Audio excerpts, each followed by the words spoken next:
Sigurado ka bang gusto mong hiwalayan ako? Oo. Nabuntis niya ang anak ko. Kailangan kong managot sa kanya. Bihira na nga tayong magkita, lalo pa tayong maghiwalay. Itigil na natin to. Wala nang saysay pa. Sige, kung ganoon, ituring na nating bayad na ang 3 taon na yun. 3 taon na ang nakalipas, binitiwan ko ang lahat ng shares ko.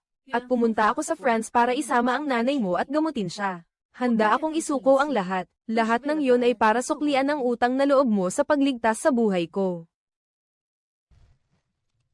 Xiao Shuo, Xiao Shuo, magising ka nga, Xiao Shuo. Sa dami ng taong lumipas na, akala ko, nabayaran ko na ang utang na loob ko.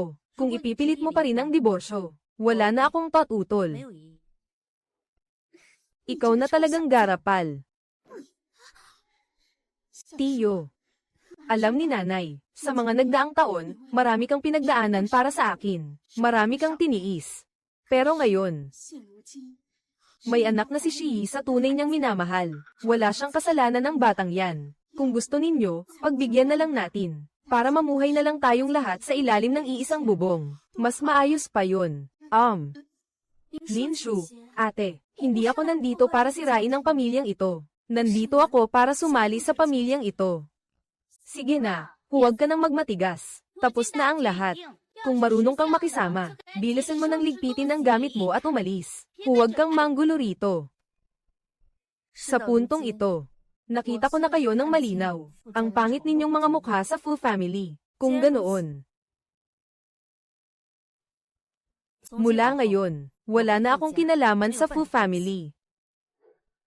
Ikaw naman, napakahusay mong mangunyapit. Wala kayong utang sa isa't isa. Kaya natural lang na wala ng bigat ang loob.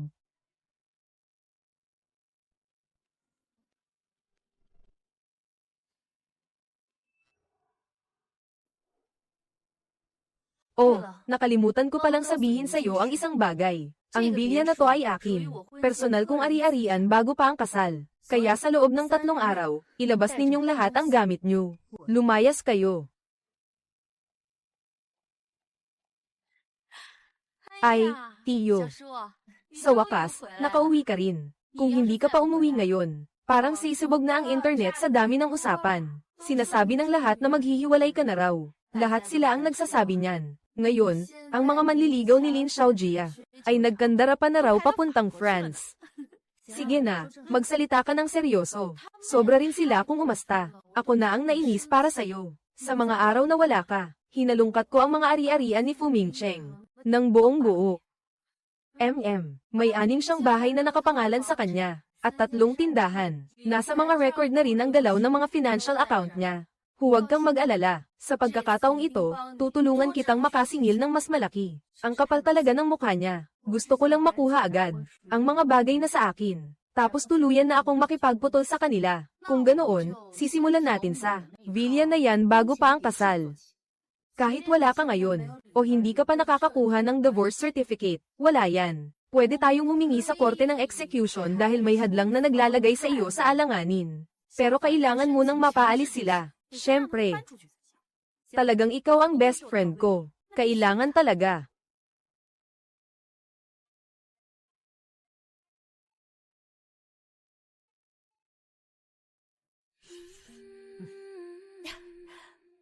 Nanalo na ako.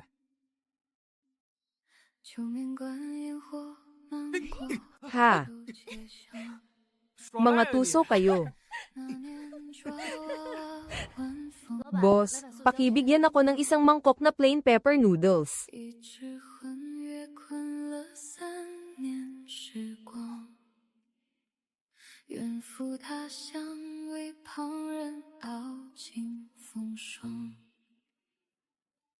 Sa kasal, ang malakas na ulan ay tumatama sa bintana ng kotse. Ang mga wasak na nakaraan ay nagbaon ng pag-asa na noon ay hindi pa kilala. Isang taybak ang palm unit sa ilusyon at peke na anyo.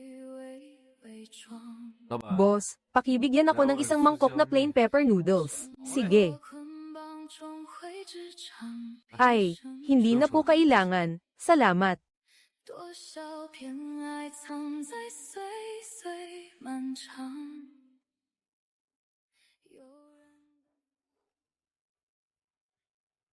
Sabi ko sa inyo, dahan-dahan lang. Iyan ay isang peras na naipasa na sa 3 salin lahi. Ikaw na magnanakaw, gusto mo pang agawin. Huwag mong galawin iyan, antay-gang piraso iyan mula pa noong dinastiyang Qing.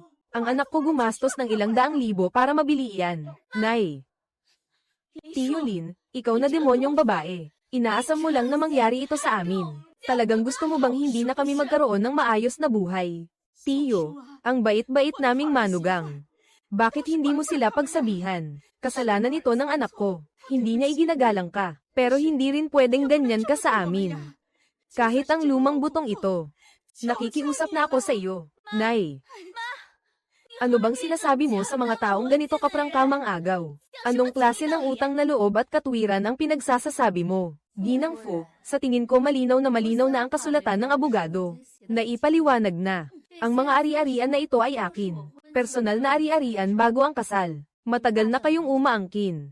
Sa tingin ko sapat na ang ginawa kong pagpapakatino at pagbigay daan. Miss Fu, sana alam ninyong sumunod sa batas. Sa loob ng araw na ito, kailangan matapos ang lahat. Tumangging makipagtulungan. Maghahain kami ng mas mahigpit na sapilitang hakbang. TSK. Nay, gising na po kayo. Huwag ninyo akong takutin, Nay. Nay Xiaoran, ano ang nangyari, Kuya? Tiyo Lin, nag-apply siya ng restraining order. Wala pang ang lagda ang kasunduan ninyong diborsyo. At gusto na niya kaming palayasin. Tiyo Lin. Talagang kailangang maging ganito ka ba ka-brutal? Xingran, bilis, tawagin ang ambulansya. Dali, hindi. Tiyo Lin, hindi ba magkaibigan kayo ni Dr. Song? Nakikita mo ng ganyan si nanay. Bakit hindi ka pa tumawag at humingi ng tulong? Nasaan na ang puso mo? Huwag kang padala sa awa, sila ang nagdala niyan sa sarili nila. Alam ko. Pero kung himatayin si Lola Fu dito, mas malaking abala pa iyon. Hoy, Suyan. Himatay na si Lola Fu. Dalhin na siya ngayon sa ospital ninyo. Dr. Fu, pakinggan ninyo ako. Lumabas na ang resulta ng pagsusuri. Talagang ayos lang si Lola Fu. Umuwi na kayo. Narinig niyo ba? Kung wala namang problema, umalis na kayo agad. Iuwi na siya. Ospital ito, hindi bahay ampunan. Kailangan pa ba kitang pagsabihan tungkol dyan? Matagal ka nang hindi kabilang sa pamilya Fu. At kayo. Noong mga nakaraang beses, dumaan pa kayo sa espesyal na daanan para sa libreng check-up. Binigyan pa kayo ng ospital ng VIP na silid. Bakit hindi na pwede ngayon? Wala sa sistema ang inyong karapatan sa VIP na daanan. Wala ring nakareserbang kama. Alam ba ninyo kung sino ako? Ako si Fu Mingcheng ng Fu Group. Tawagin ninyo ang direktor ng ospital ngayon. Kailangan ko siyang hanapin. Si Suyan yun. Noon, inasikaso niya ang isang single room para sa kanya. Iyong may refrigerator pa ang setup. Hinahanap ako ni Ginoong Fu. Tito. Bilisin mo, sabihin mo na kay Direktor So. Sabihin mo ang kalagayan ng nanay ko, at ang mga plano sa susunod. Itinuring ako ng nanay ko na parang sarili niyang anak. Hindi mo kaya talagang pabayaan ang matanda na mapahiya. Ano? Lahat ng special quota ko. Itinabi ko lang para kay Tiyo Lin. Ngayong naghiwalay na kayo sa kanya. Natural lang na wala na kayong matatanggap na espesyal na pagpapagamot. Ang mga patakaran ay gaya ng bundok. Walang eksepsyon. Ano? Wala na ang espesyal na pribilehiyo. Ibig sabihin, single room na lang. Wala na ring fast track na daanan. Sabi ng matandang Fu, isang totoong usapan. Lahat ng magagandang traito sa inyo nitong mga taon. Umaasa lang sa mukha ni Lin para makalusot. Ngayon, hindi na rin naman. Kayo mga tao ni Fu. At gusto pa ninyong siya ang magsalita para sa inyo. Hindi naman siya may sakit o may sakuna. Umuwi na kayo agad. Anong ginagawa ninyong gulo dito? Mabuti, tandang-tanda ko na kayo ngayon. Tiyo Lin, dahil hindi mo pinapahalagahan ang utang na loob, huwag kang magtaka kung hindi na rin ako magiging magalang sa susunod. Xiaoran, tero na. Naiistorbo ka na naman namin ngayon.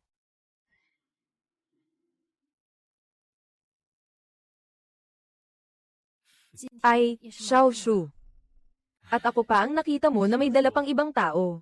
Noong araw, kung hindi dahil sa iyo, kung hindi dahil sa iyo noon, sa tulong ng nanay ko para makapag-aral ako sa kolehiyo. Baka hindi ako umabot hanggang ngayon. At para maabot ko ang pwestong vice-direktor, ay para nandito ako sa tabi mo. Para habang buhay kitang maprotektahan. Salamat sa pag-alaga mo sa akin ng ganito katagal. Ikaw ang napakahalaga sa akin. Napakahalagang kaibigan. Grabe ang pinagdadaanan ni Fu Mingchen ngayon. Hindi siya basta si Suko. Kailangan mo talagang mag-ingat pa lalo sa susunod. Huwag kang mag-alala, kaya kung asikasuhin ang sarili ko. HM.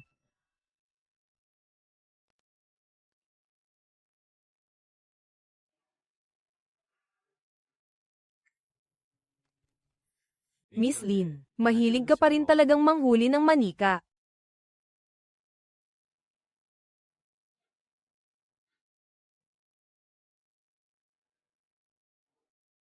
Lumapit ka, Hua Aimang. Gusto kong hulihin ito. Mas maaga sana, ako na lang ang pinahuli mo. Turuan mo ako, sabihin ko na ng diretso. Matagal ko nang kabisado ang makinang ito.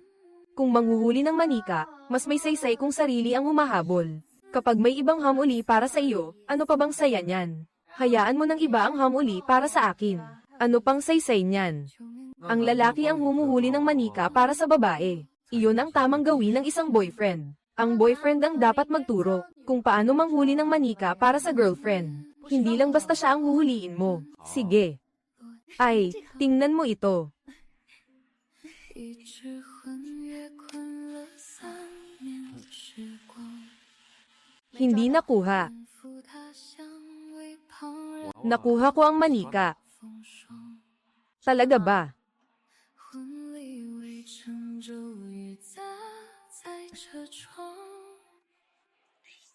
破碎过往买了未出 Hindi ko inasahan na dito pa kita makikita. Hindi ko rin inasahan. Nasa dami ng taong lumipas. Mahilig ka pa rin pumunta rito.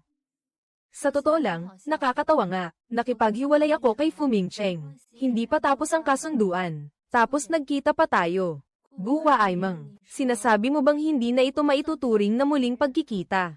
Ngayon, magkaibigan na lang tayo. At saka, natatandaan mo pa ba ang kolehiyo mo? Yung eksena ba noong oras na iyon? Ang taong humabol kay Lin Shuai, mula sa paaralan ay sumama na sa France.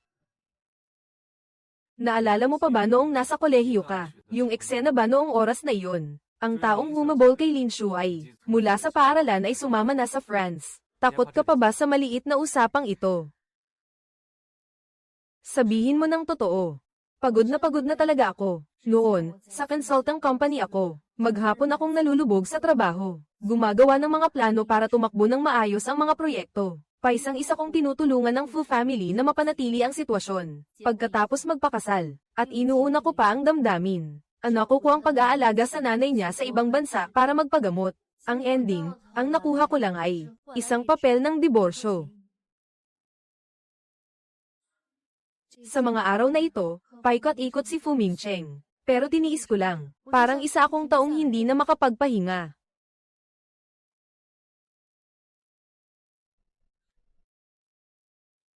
Kapag pagod, pahinga muna sandali. Huwag mong pasanin mag-isa.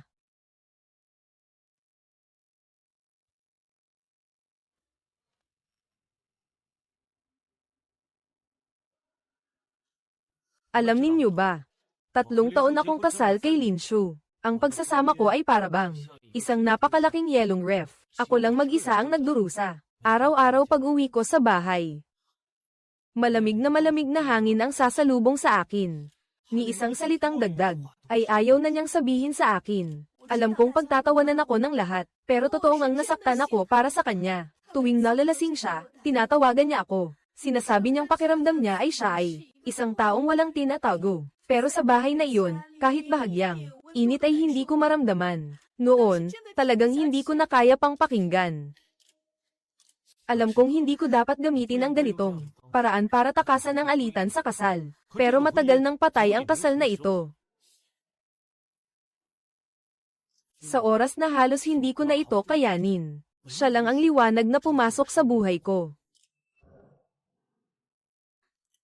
Totoo ang pagmamahalan namin. Sa usapin ng damdamin, hindi kailanman usapin kung sino ang nauna o nahuli. Sa pag-ibig, ang hindi minamahal ang tunay na ikatlong tao. Ang gusto lang namin, ay ang maging magkakasama ng lantad at marangal. May mali ba roon? Miss, ang ibig po ba ninyong sabihin sa sinabi ninyong iyan ay, hindi ninyo itinuturing ang sarili ninyong ikatlong tao? Fukong, aminado ka ba ngayon sa pagkakamali mo ng hayagan? At ipinagtatanggol mo pa ang relasyon sa labas ng kasal? Oo. Inaamin kong nagkamali ako sa kasal na ito. Pero tao rin ako. Napapagod din ako. Gusto ko ring mahalin. Kahit si Tio, hindi niya talaga alam kung ano ang pag-ibig. Gamit lang niya ang malamig at marahas na paraan para pilitin ako. Pilitin pati ang nanay ko. Ang taong iyon. Walang kahit kaunting awa. Hindi ko iniisip na may utang ako sa kanya. Ay, aba. Hala.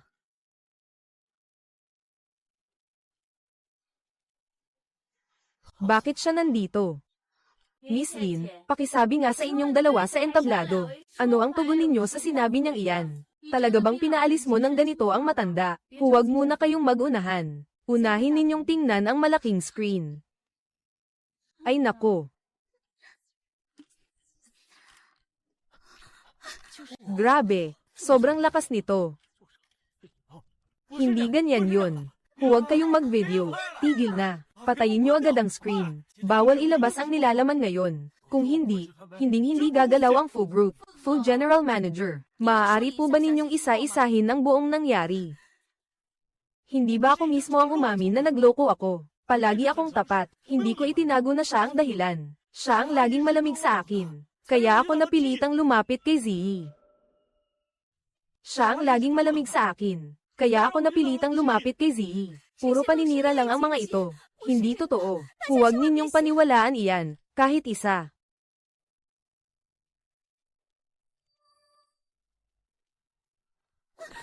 O General Manager, pakilinaw pa po. Huwag na kayong magpapik.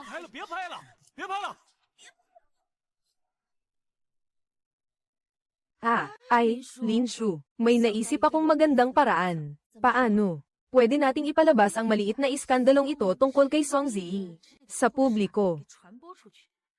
Tingnan natin kung ano ang magiging tugon. Ikaw pa rin pala ang bahala, Jiang Nansheng. HMM. Bilisan mo, ayusan mo ako. Sagad ang kondisyon ko ngayong araw. Ang babae sa support role na ito, ay pwedeng mas mapansin pa kaysa sa bida. Hindi pwedeng may kahit kaunting mali. Salamat sa lahat ng mga guro sa hirap ninyo. Ako ang baguhan na si Joe Manny. Simula ngayon, ako na ang pangalawang babae sa dramang ito. Sana po ay alalayan ninyo ako ng marami. Joe Manny. Saan galing ang lumaos na papel na iyan? Ay, si Teacher Song ba yan?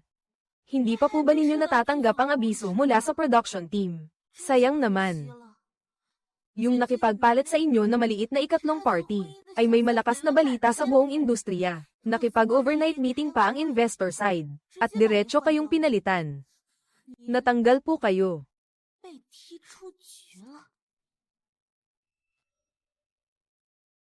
Kayo. Natanggal sa pwesto. Bugbugin mo ako. Bugbugin kita. Titingnan ko pa ba ang oras? Anong klaseng lugar ito? Sa entertainment world, ang kredito at kapital ang totoong batas. Ikaw, ano bang akala mo sa sarili mo? Kredito at kapital. Sumobra ka na sa sukat. Napalitan ka na. Matagal nang napirmahan ang kontrata. Bakit ka pa magpapalit ng papel? Sa showbiz, ang reputasyon at kapital ang tunay na matibay na batayan. Ngayon, puro itim na isyu ang dala ninyo. Lahat ay iniiwasan kayo. Hindi na kayang ipagtanggol ng full group ang sarili nito ngayon. Abala si full general manager sa paglilinis ng sariling pangalan. Paano pa kayo mapapansin? Mamuhunan kayo sa akin. Nagtiis ako ng 8 taon. Mula sa extra hanggang sa pangalawang babae. Mas marami pa ang hirap na dinanas ko kaysa sa mga dinaanan mo. Akala mo kapag naaga mo ang papel ko, ay bigla ka ng ongat. Kung kaya kung makabangon, si Song Zee. Hinding-hindi na muling New Eurocon ng iba. Teacher Song. Kung ako ang nasa lugar mo, hindi na ako mapapahiya ng ganyan dahil lang napalitan ang papel ko. Napaka-eskol. Ikaw, tama ka. Ngayon po ba ay si Futaytay na kayo? Hindi tama ang pangalan, hindi rin magiging maayos ang salita. Sino pa ang mangangahas gumamit sa inyo? Ha?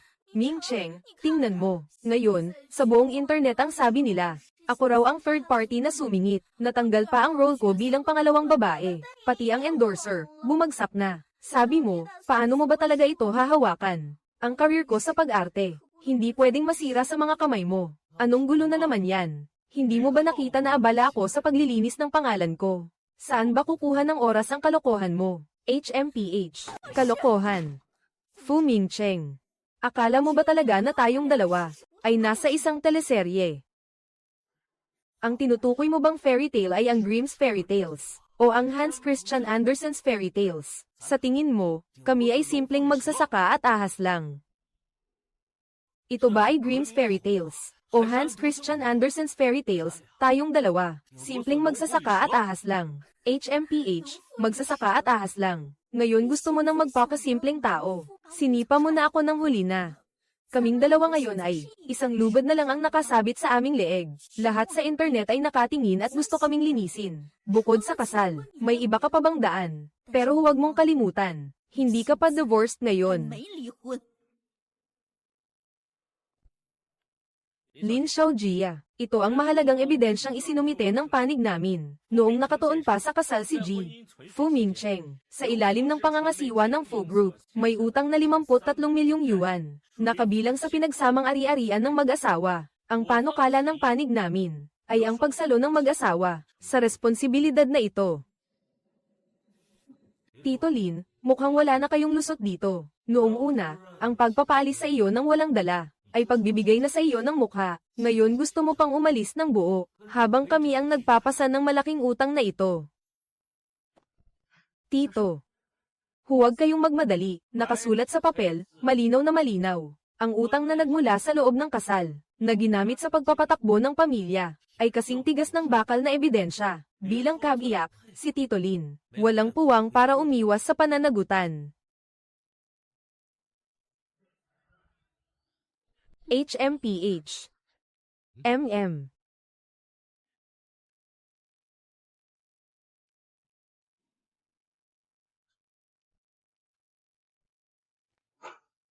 Lin Shuo. Saan mo kinuha ang mga ito? Walang maibibintang.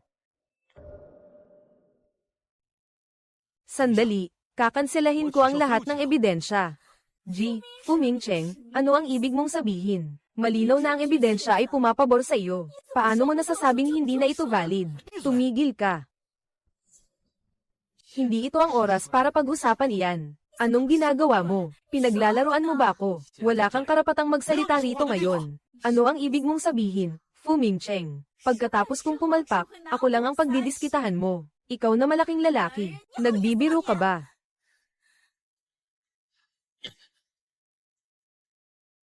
Ano bang nangyayari?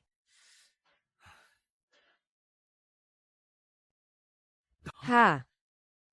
Hindi pwedeng hindi tumakbo ang korte sa ganito. Talagang may balik ang masama. Lin Shu. May ginagawang palihim sa likod mo. Ang ganitong galaw. Ang kapal ng mukha mo pa talaga. Paano mo nagagawang ipakita ang ganyang kagaspang? Tumigil ka nga sa pagsingit. Sino ang makapalang mukha? Sino ang may ginagawang palihim? Ang ipinapasa ko ay ebidensya. Ang ipinapasa mo ay peking ebidensya. Linawin mo. Huwag mo akong baligtarin ang itim at puti. Normal na pagharap ko to sa ebidensya. Kung hindi mo lang sana ako itinulak ng palihim. Hindi mo kailangang gumamit ng mga pakana para gipitin ako. Paano ako matatalo sa harap ng lahat sa iyo? Huwag kang basta man-ire sa akin dito.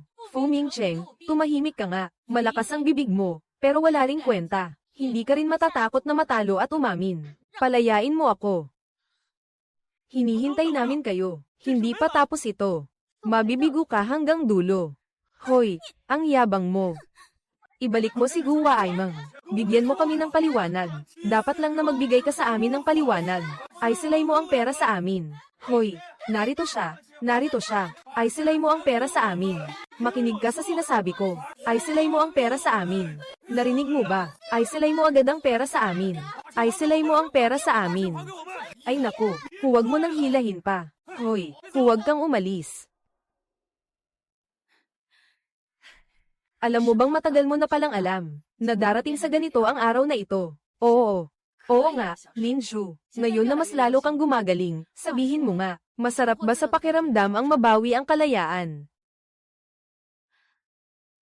Aha. Sobrang saya ko ngayon. Sa wakas, hindi na ako nakagapos sa mga bulok na tao at bulok na problema. Kung ganoon, ano ang plano mo sa susunod? Isa sa mga dating leader ko noong nasa investment banking pa ako, ay nagbigay sa akin ng pagkakataon. Gusto kong subukan. Sa investment banking, napakalaki ng lundag na iyan. Handa ka bang magsimula mula sa wala? Magsimula mula sa wala, wala namang masama roon. Dahil hindi na ako ang Linshu na nakulong sa kasal noon. Sige, ikaw pa rin talaga ang kilala kong matapang na Linshu. Kung ganoon, binabati kita sa panibagong pagsilang mo. Salamat.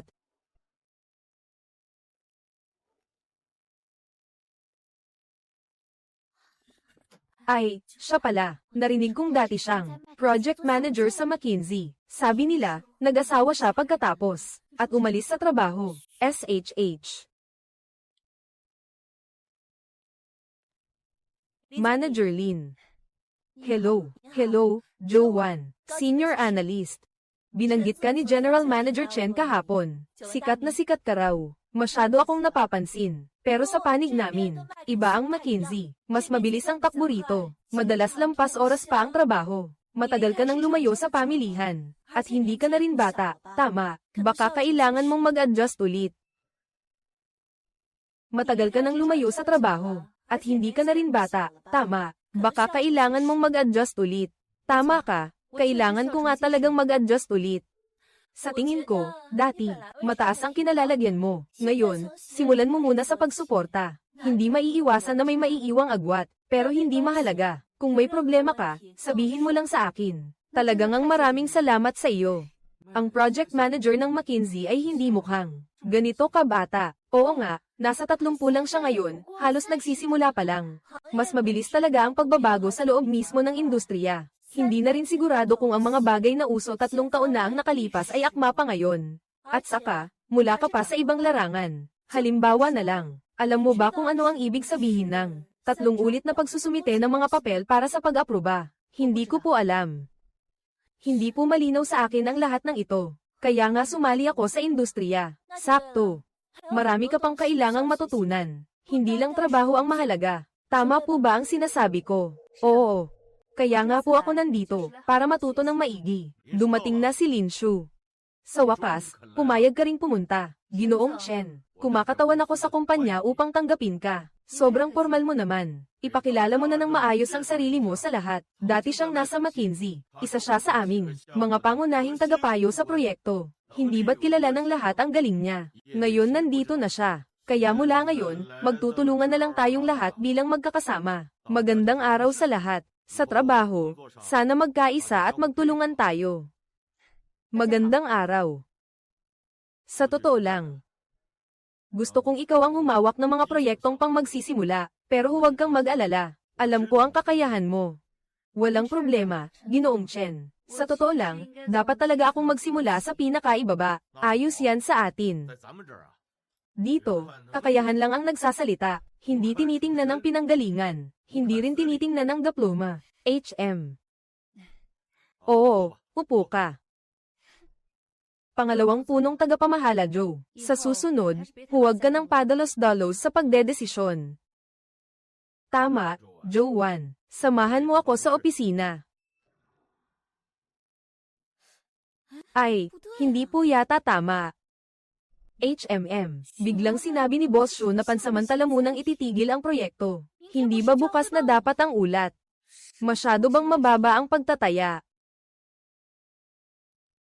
Bakit? Yung proyektong pang-acquisition na dati nating isinulong para sa pagbili ng isang kumpanya, nakaayos na sana ang lahat. Pero ngayon, biglang sinabi ng boss doon na hindi na nila ibebenta. Bakit kaya naging ganito? Sa totoo lang, hindi rin namin alam. Plano sana naming itaas ang presyo ng pagbili. Tapos kausapin silang muli. Ipakita mo sa akin ang record ng tawag. Bilisan mo. HMM.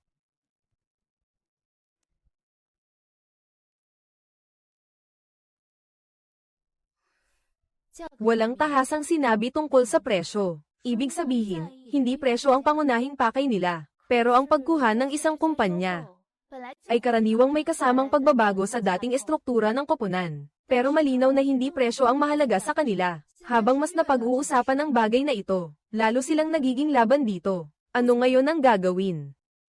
Panatilihin. Huwag galawin ang dating research team. Sa loob ng isang taon, huwag munang baguhin ang management level. Huwag na nating pag-usapan ang pagtataya, pwede nating subukan. Mukhang may pag-asa talaga.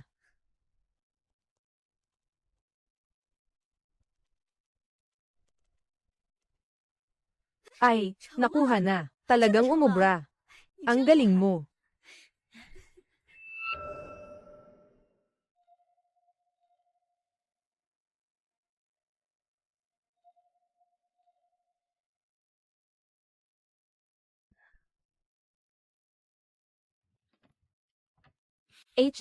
Suyan, anong meron?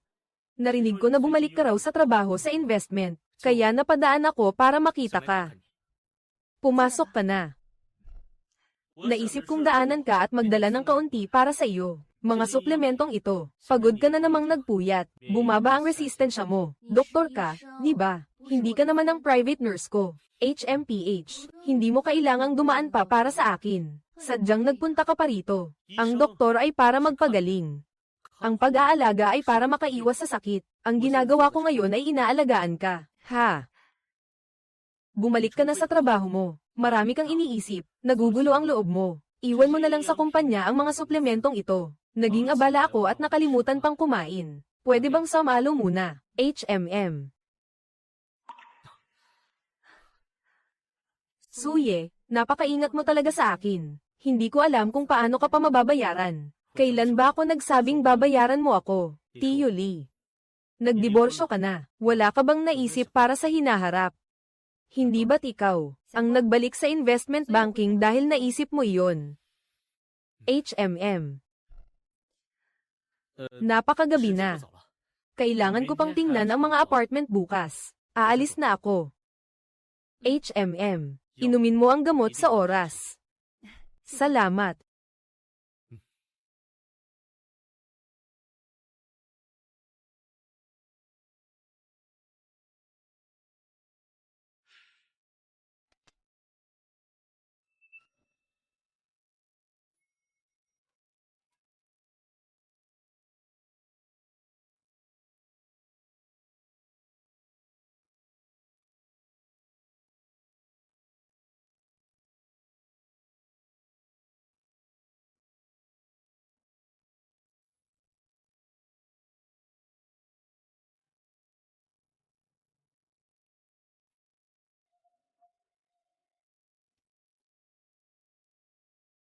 Ah.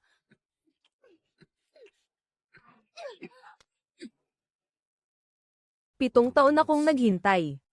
Bakit mo pa ako itinutulak palayo? Guwa Aimang, huwag mong isipin na dahil nagdiborsyo na ako, pwede ka nang basta kumilos ng kung ano-ano. Sa dami ng taong ito, naiangat ko ang kasal ko. Diborsyo ko ito. Buhay ko ito. Anong pakialam mo?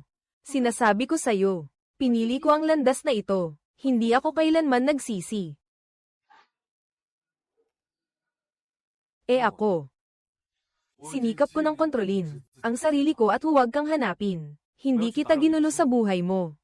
Hindi ko rin winasak ang katahimikan mo. Pero napagtanto kong hindi ko pala kaya. Akala ko kung magiging maayos lang ang pakikitungo ko. Kung magtitiis lang ako. Darating ang araw na titingnan mo rin ako. Ngayon hiwalay ka na. Malaya ka na. At kahit kasalanan ko ang lahat, ganito na ang nangyari. Tio Lee. 7 taon na ito.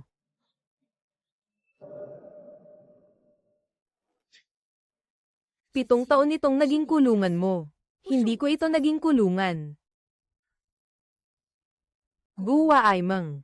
Huwag ka nang maipit sa nakaraan. Pakiusap, palayain mo na ako. Palayain mo rin ang sarili mo. Ang taong pinili ko ay hindi kailanman bumibitaw ng basta-basta. Yin Shuo. Naaalala mo pa ba ang dati nating samahan? Tayo ang unang isa't isa sa buhay. Ito ang ugnayang hindi ko kailanman malilimutan. Paano mo masasabi na tapos na? Tapos na. Tiyo, Tiyo.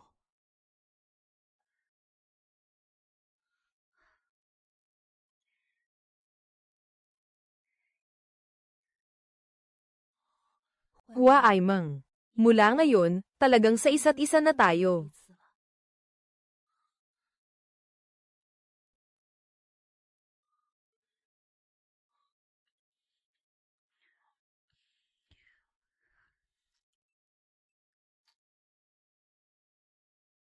Ako ang mananagot sa'yo.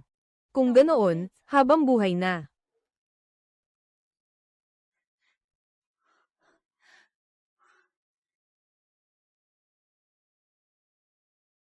Magpahinga ka ng mabuti.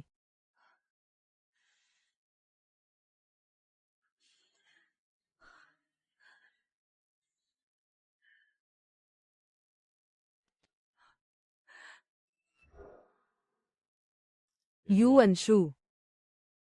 General Manager Chen, nakikiusap ako na ayusin na natin ito. Mula ngayon, susunod na lang ang lalaking ito sa iyo. Malalaman mo rin. Oo, mabuti po, General Manager Chen. Kumusta sa lahat? Ang pangalan ko ay Kyuhi. Ate, sana po ay marami pa kayong maituro sa akin. Oo.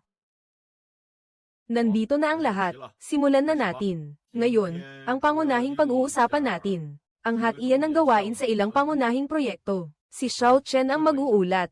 Proyektong pamumuhunan sa pelikula at telebisyon ng A. Pinakamataas ang tinatayang kita. Pero mahaba ang panahon. Mataas ang panganib. Proyektong B, matatag ang pagsasama ng ekonomiya at mga artista. Pero limitado ang puwang ng paglago. Proyektong C, ang bagong bukas na short video channel. Katamtaman ng panganib. Hindi masama ang tinatayang kita. Proyektong D, pagsasama at pagbili ng Xingchen Technology. Pinakamahirap ito. 3 beses nang pinalitan ang dating team. Wala pa ring nakapagpasok. Ibigay na lang sa amin ang proyektong B. Siyam ang artist management. Marami kaming karanasan dito. Kung ganoon, ako pa rin ang bahala sa proyektong C. Mas pamilyar kami sa mga bahagi nito. Ako, pipiliin ko ang proyektong A. Pipiliin ko ang proyektong A. Huwag kayong magmadali. Ang proyektong D ng Xingchen Technology. Malinis man sa paningin ng accounts. Pero magulo ang panloob na istruktura. 3 buwan na ang lumipas. 3 beses nang pinalitan ang team. Wala pa ring nakakapasok doon. Pero kung magtatagumpay ito, hindi rin masama ang kita. Ang proyektong ito, aalis ba tayo sa ligtas na landas? O sesuko na lang tayo? Wala na bang gustong sumubok? Lalaban pa ba o sesuko na? Depende kung sino ang ako. Tama po ba, Tio Lin? Pangalawang General Manager Joe, may ideya po ba kayo na pwedeng diretsong sabihin? Sige, sasabihin ko na ng diretsahan. Matigas na buto ang proyektong D. Pero napasok na natin. Iyon ang pangunahing pananda. Bilang baguhan, dapat lang na. Tumanggap ka ng mga proyektong may hirap, hindi ba? Hindi kailangang pilitin ang sarili. Ang kasong Xingchen Technology na ito, sa labas, parang basurang inabandona. Walang gustong humawak, pero para sa akin, hindi ito dead end. Malinis ang accounts, walang utang ang pangunahing entity. Ang tanging problema ay magulo ang internal equity. Madalas ang mga transaksyon, 3 team na ang humawak pero hindi natapos. Dahil puro accounting lang ang alam nila, pero hindi sila marunong sa pagsasaayos ng mga resources. Sa paningin ng iba, basurahan ang proyektong ito. Pero sa paningin ko, ang proyektong ito ang deal na may pinakamataas na value for money, HMM. Kontrolado ang panganib. Napakataas ng tsansang umikot ang puhunan. Dahil mataas ang tingin sa akin ni Deputy General Manager Joe, kaya tatanggapin ko ang proyektong ito. Mananatili ang mga patakaran. Muling pagsasaayos ng human resources. Pag-aayos muli ng proyekto. Ako ang buong hahawak nito. Walang sino man ang pwedeng makialam. MM.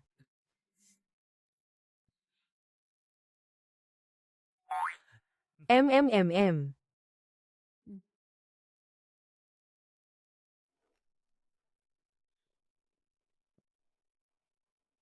HMM. Talagang may lakas ng loob si Linzir. Ang proyektong iniiwasan ng lahat, siya pa ang sumalo. Salamat po sa inyo. Ang ganitong regalo ko.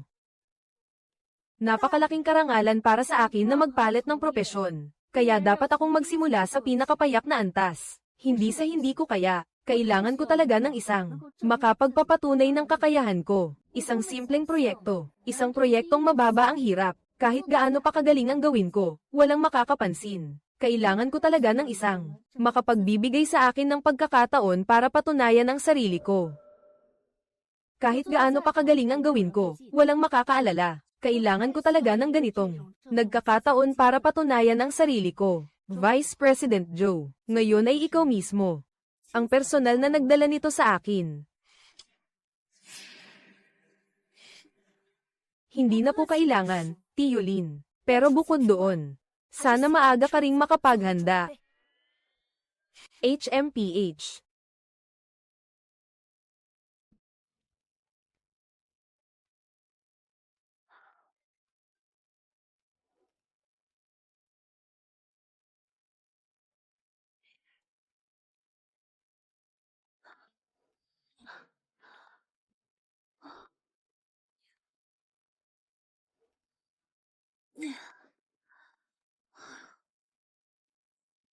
Suyan. Malalaman kaya niya ang ilang bagay.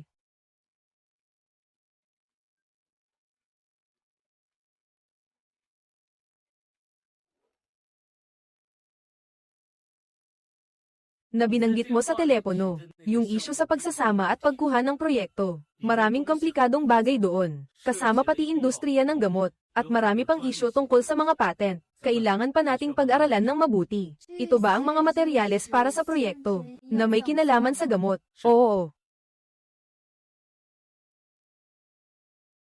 Kung gayon, nagpunta ka rito ngayon, para lang sa alalay. Kung gayon, nagpunta ka rito ngayon, para lang sa usaping trabaho. Prioridad pa rin ang trabaho, at saka na lang kita masisilayan. MHM. Sa pangkalahatan, ang ganitong klaseng pananaliksik at pag-unlad ng kumpanya ay walang problema. Pero medyo maluwag ang internal na kontrol. Kanya-kanyang galaw ang mga channel ng bentahan. Kung sa ospital namin pag-uusapan, ang ganitong klase ng problema ay hindi naiilan. Tama nga, nakayon sa resulta ng aming pagsusuri at pagsubaybay. Magulo ang panloob na pamamahala, at iyan din ang pinakamalaking balakid sa pagsasanib na ito. Sige, magpatuloy ka.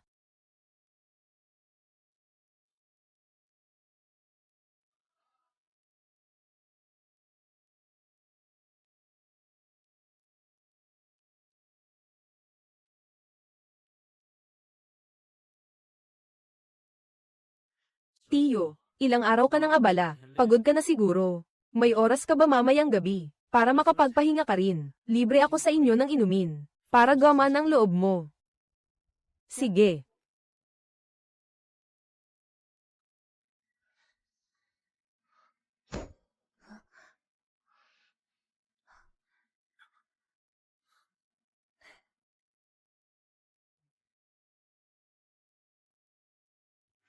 Yung huling kantang pinatugtog, ay tungkol sa lihim na pag-ibig. Pagkatapos mo iyong pakinggan, wala ka man lang naramdaman. Nakakaantig iyon, pero para sa isang pag-ibig na walang kahihinatnan, sayang lang ang panahon. Hindi sulit. Hey! Tungkol ba ikaw sa kanta, o tungkol sa akin?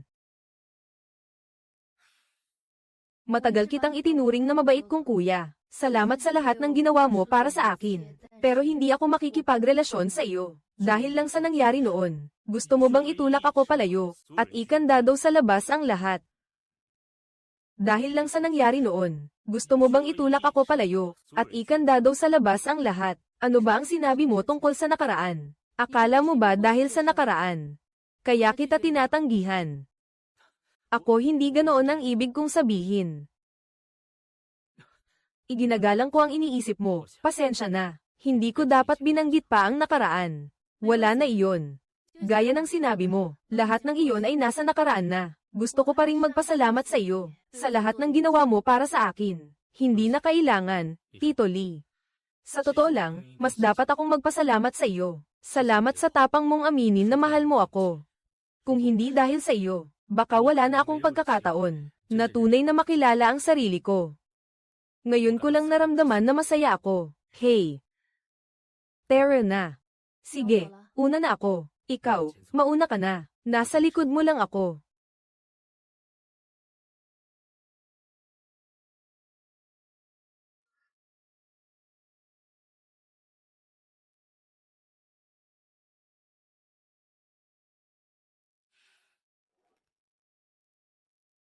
Guwa Aimang. Bakit ka narito? Nabalitaan kong pinapangasiwaan mo ang proyekto ng Shingchen Technology. Sa kalba ito, talaga bang nasa bahay lang ako at nakaupo? Pero ang kamalasan ay bumagsak mula sa langit. Pumunta ako para sabihin sa iyo ng personal na may problema ang proyektong ito. Tungkol lang ba rito? Matagal ko nang alam. Ang bagong proyekto sa New City na kinuha mo ay kapalpakan. Ang bagong proyekto sa New City na kinuha mo ay kapalpakan. Puro lang ang nakikita ng lahat na problema sa ibabaw nito. Pero walang nakapansin ng tunay na nakabaon sa ilalim. Ang Shingchen Medicine ay may puwang pa para maayos. Matagal mo nang napansin na lahat ay hindi pinapansin. Ang pinakamahalagang bagay, tama ba? Mukhang kapalpakan ng kumpanyang ito. Pero sa totoo lang, may nakatagong alas. May hawak siyang isang teknolohiyang medikal. Sa loob ng 2 araw, malapit na itong dumaan sa pinal na pagsusuri at maaprubahan. Kapag naipasa nito ang patent approval, direktang maanggat ang pangunahing halaga nito. Posibleng double ang halaga nito. Iniisip ng lahat na magulo at magaspang ito. Pero ang hindi nila alam, eksakto itong pwedeng bilhin ng mura at maangkin. Ito ang pinakamahusay na pagkakataon para manalo ng isang bagsakan. Tama. Hindi ako kailanman lumalaban ng walang paghahanda. Iyan ang nakilala kong Ningxu. Pero may isang bagay akong kailangang ipaalala sa iyo. Hindi kasing simple nang iniisip natin ang tubig ng proyektong ito. Hindi ito ganoon kadaling basahin. Mabuti nga ang patent, pero sa supply ng hilaw na materyales at sa produksyon, iyan ang pinakakritikal na panganib. Huwag kang magpakampante. Naiintindihan ko na. Sasaliksikin ko ang mga detalye. Kaya pala ngayon ka pumunta rito ng espesyal, para ibigay sa akin ang impormasyong ito. Hindi naman. Gusto ko lang talagang subukan ang swerte ko. Anong swerte?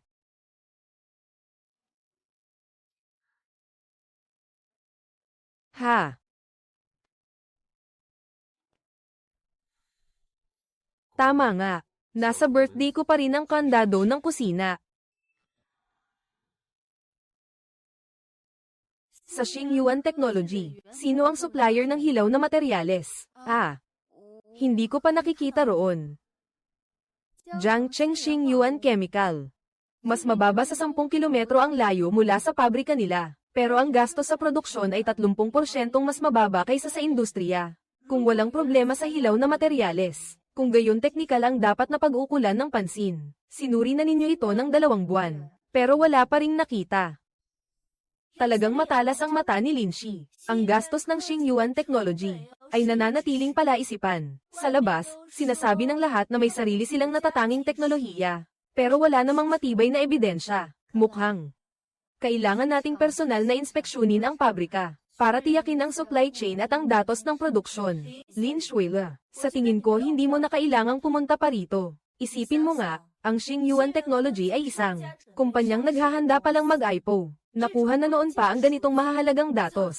Nakahanap na ako ng espesyal na set para sa mga investor. Makikita mo, parang tapos na ang lahat. Talagang nakita rin nila kung ano ang gusto nilang ipakita sa iyo. Hindi talaga lalabas ang totoong laman yan. Kahit tumakbo ka pa, sayang lang. Habang ganito, lalong kailangan mong personal na tingnan. Nakabaon ng malalim ang totoong laman. Kung hindi mo titingnan mismo, paano mo matitiyak kung totoo o peke? Di ba nga, masyado kang seryoso. Kung pipilitin mong pumunta, ako na ang magpapakontak sa iyo. Sa dating nakausap mo na si Lao Zhou, siya ang matagal ng empleyado sa pabrika. Hayaan mo siyang samahan ka at tingnan ang production line. Mas mabuti yun kaysa ikaw mismo ang sumabak at mauntog sa pader. Salamat. Walang anuman. Wala iyon. May kailangan ka pa, sabihin mo lang sa akin. Ate, kasama mo na ako.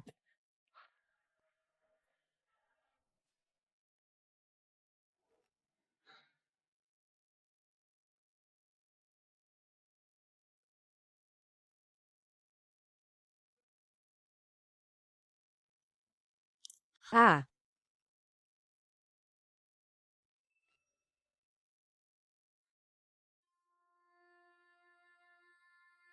Ah.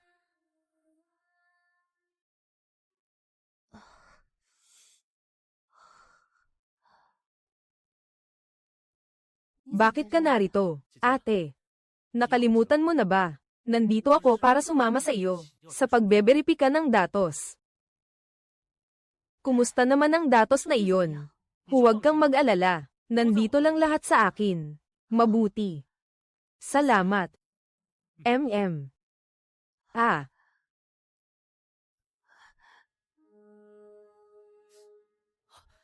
Ate. 姐姐，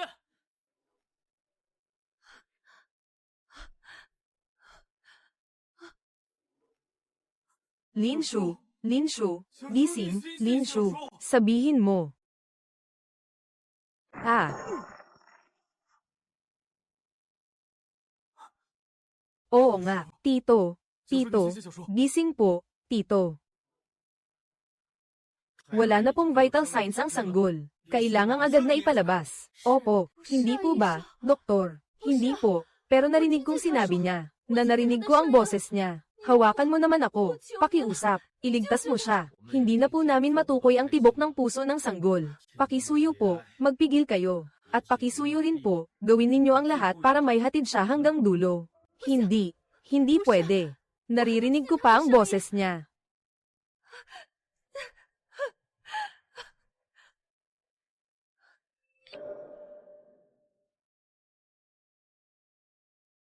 Ah, huwag kang umalis.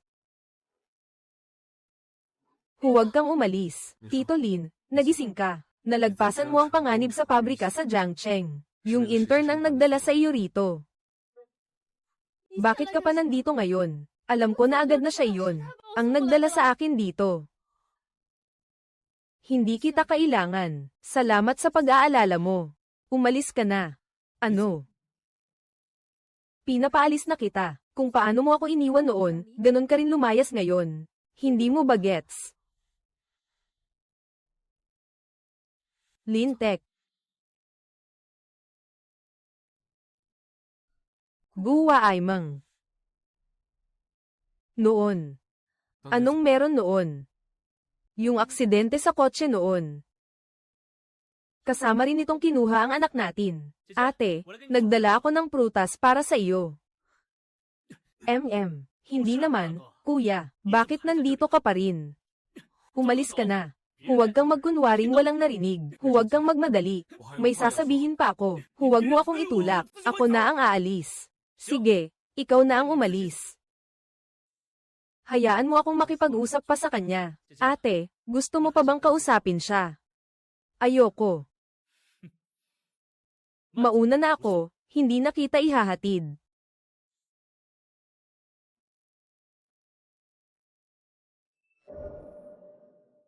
Ate, napadaan lang ako para dalawin ka.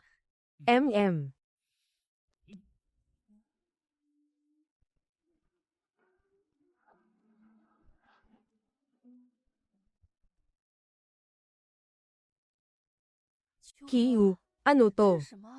Napadaan lang para dalawin ka. Pasyente ako. Paano ko kakainin to, ate? Sabi na ng doktor. Nabigla ka lang. Sabi pa niya, basta magaan ang loob mo, magiging maayos ka rin. Natural, gagaling din ang sakit mo. Ay, ang lakas naman ng tama ng papuri mo. Kiyu, intern kita. O baka gusto kitang pagsilbihan. Baka naman may tinatago kang sikreto. O may nag-utos sa iyo ng espesyal na misyon. Ate, huwag kang mag-alala. Tunay na intern lang talaga ako. Mula bukas, ako na ang bahala sa ngiti mo. Nako, totoong intern ako, hindi peke. Hindi pa nga unang araw kahapon. Sa Hengyuan ba ang ulat mo? Ha? Ay, sige na nga. Simpleng pagkain sa ospital lang sapat na. Ay, ate. Huwag kang magmukhang malungkot. Mula ngayon, ako na ang bahala sa ngiti mo. Hey. Hehe.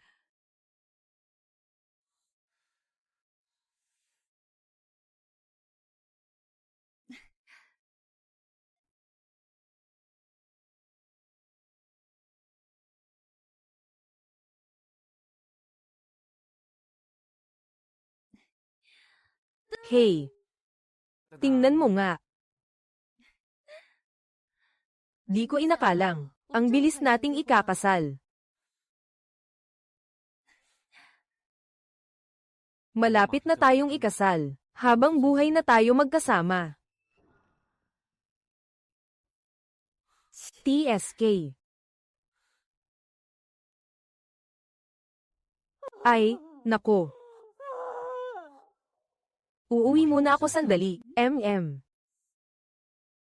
Tiyo, may aasikasuhin lang ako sa bahay. Mauna na ako. Ha?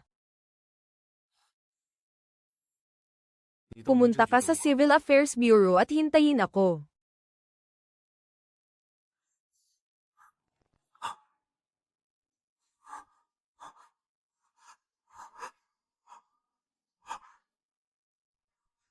Ha? Ma? Xiao Shuo. Tungkol sa nangyari noon. Paano ko ba sasabihin sa iyo?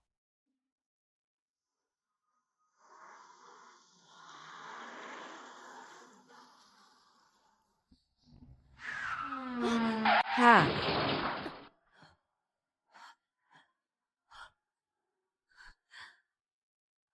Wai Ming. Iligtas mo ako. Xiao Shu, gumising ka. Xiao Shu. 小叔，你谢谢小叔。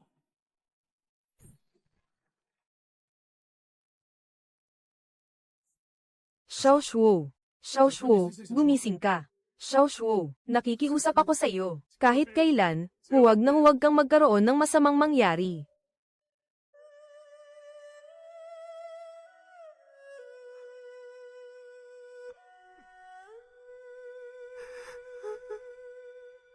Ay, tumigil ka na sa pag-iyak at umalis na tayo. Bilisan natin at asikasuhin ang mga susunod na gagawin. Nasa labas na ang gulo. Bilisan mo, bilisan mo, bilisan mo. Umalis ka na, Tara na. Ay, Tara na, huwag ka nang umiyak. Aalis na tayo. Bilisan mo.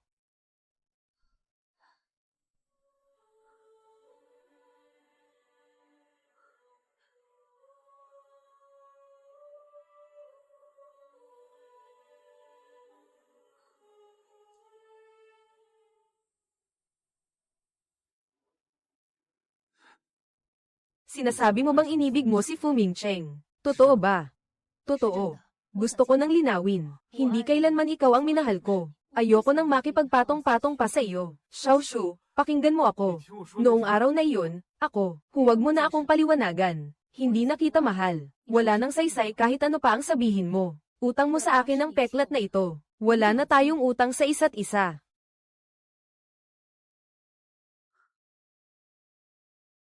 Ha?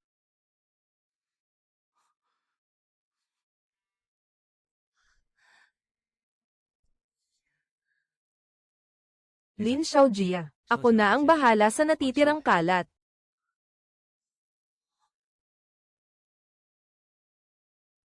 Ako na lang ang pupunta.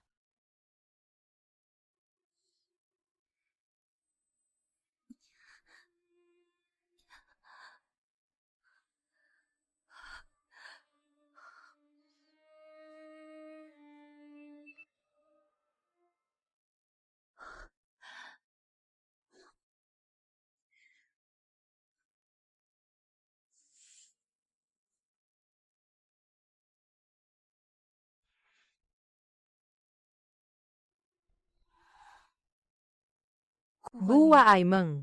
Dito nagtatapos. Malinis na tayo.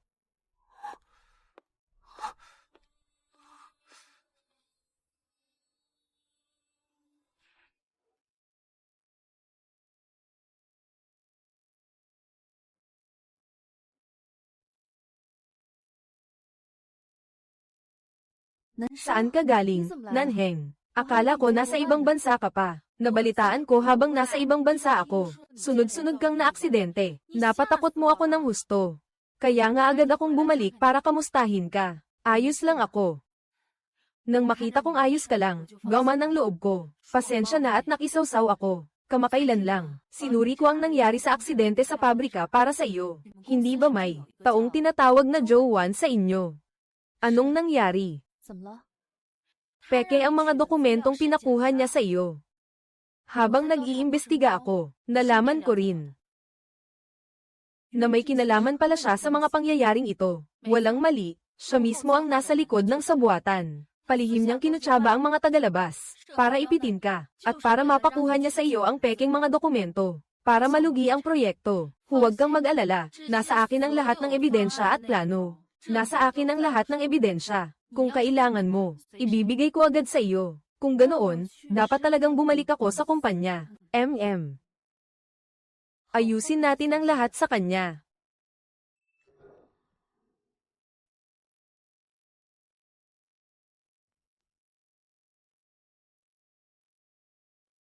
Vice General Manager Joe.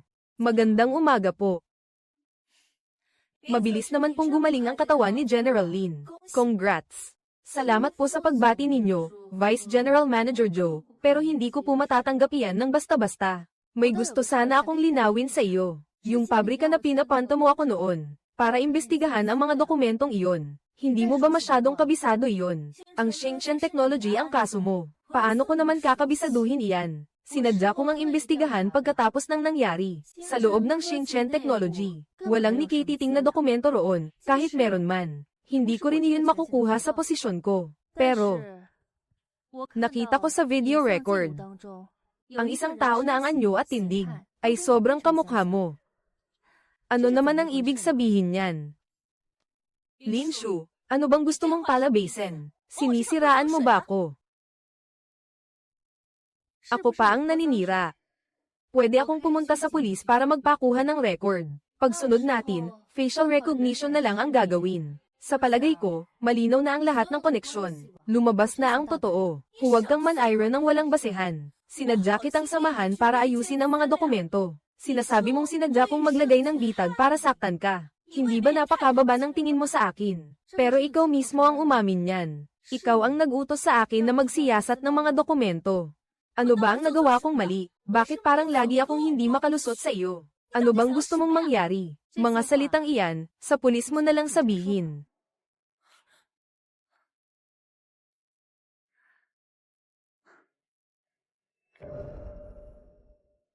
Ano ba ang nangyayari? Hindi ko alam. Opisyal na inanunsyo ni Joanne. Ang nangyari, sadyang nakipagsabuatan sa mga tagalabas, para ipahamak ang mga kasamahan. Masama ang asal at ugali, malubhang lumabag sa mga patakaran ng kumpanya. Kaya ngayon ay formal na desisyon, na agad siyang tanggalin sa trabaho. At mula ngayon, ang kumpanya ay ayon sa batas. Magpapataw ng kaukulang pananagutan. Tanggal na agad. Siya nga talaga. Hindi ako si Lin Shu. Ikaw na walang hiya ka. Bitawan mo ako.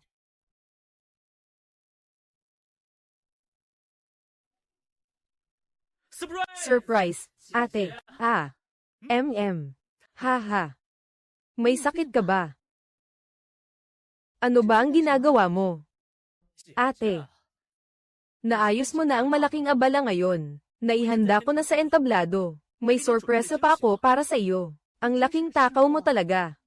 Ito ang tinatawag kong healing food treatment. Ay, kamusta naman? Ang arte mo naman. Sosyal. Ang sosyal mo talaga. Hehe, ate.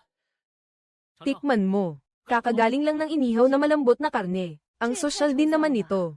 Kung steak lang na ihatid sa kumpanya, ayos na sana. Nagpakitang gilas pa sa entablado.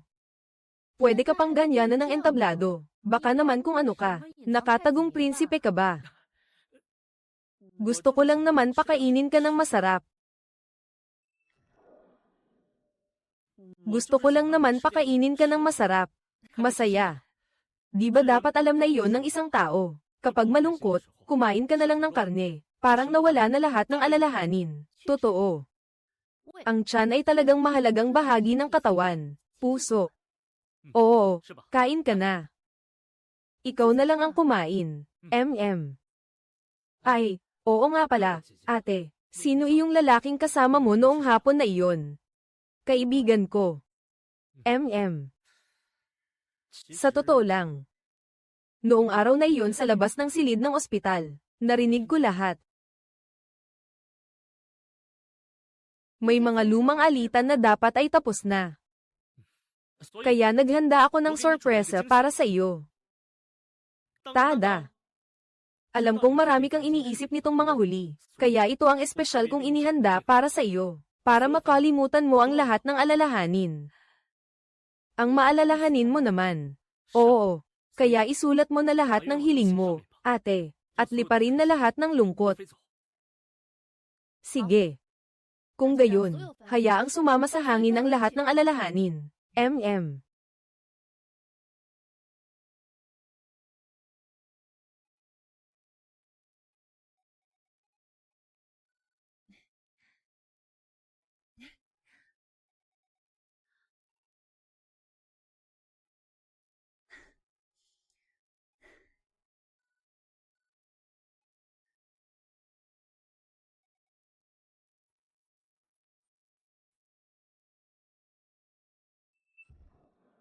Ang pag-ibig ay walang hanggan.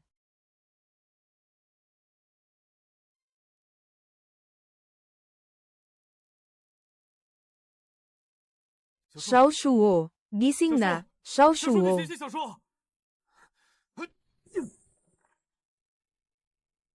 Xiao Shuo, gising na, huwag kang magkaaberya.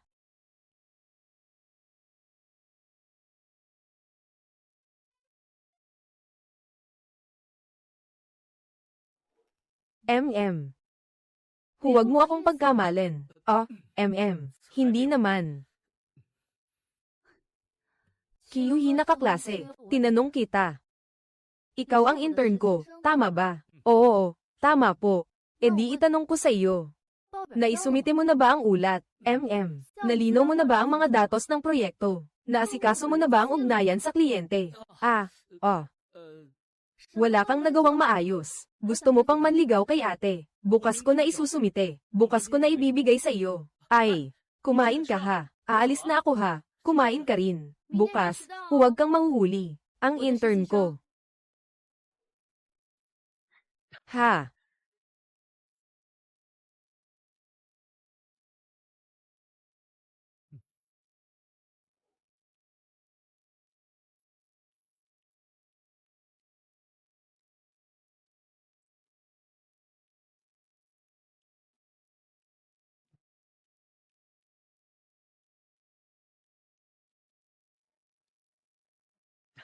HM.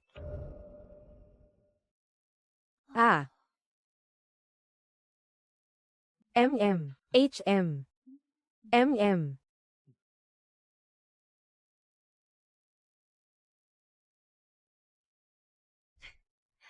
Ate, naipasa na ng Xingchen Technology ang patent nito. Talaga, binabati kita, Lin Shu. Binabati kita, Lin Shu. Hindi ba dapat tawagin ka ng Lin Shu na lang? Binabati kita.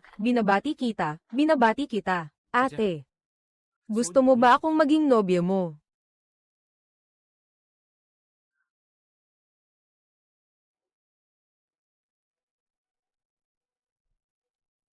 Sabi mo, ibibigay mo sa akin ang mga file mo. Ang pagluloko mo ay para lang makita-kita ng sarilinan. Li Shu. Gusto kong malaman ang sagot noon.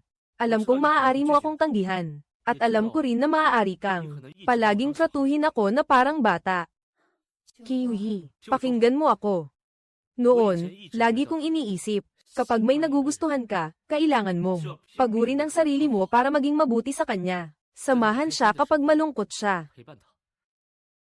Tumindig para sa kanya kapag nahihirapan siya. At tulungan siyang umasa sa sarili niya. Nang maglaon, napagtanto ko, parang hindi mo naman talaga kailangan ang kahit sino. Mas malakas ka kaysa sa sino mang nakilala ko. Kapag may problema ka, ikaw mismo. Hindi mo kailangan ng tulong ng iba. At kahit mapagkamalan ka, hindi mo kailangan magpaliwanag. Minsan, pakiramdam ko pa nga. Parang hindi mo kailangan ng iba. Basta tao. Kailangan ng ibang tao. Sa totoo lang, madalas, habang lumalaki tayo, natututo ang tao na lunukin ang lahat. Sa totoo lang, para sa akin, hindi mo ako gusto. Hinahangaan mo lang ang pagiging kalmado ko, ang pagiging mature ko. At kung paano ko napagdaanan ang napakarami. Kaya mo pa ring tumayo sa ganitong lagay, pero sa totoo lang, ang tunay na pag-ibig namin sa isang tao ay hindi ganito. Kundi kapag nakita mo ang kanyang mga kahinaan, ang pagiging marupok niya, pagiging makasarili, at pagtakas niya. At minsan, wala talaga siyang kasing ganda ng iniisip mo. Kaya hindi mo ako tatanggapin. 你不会接受我。 Oo. Pero talagang pinahahalagahan kita. Pero hindi iyon pag-ibig. Haha, sa totoo lang, noong araw na dumating ako, alam ko na ang lahat. Kaya, may mahal ka na bang totoo?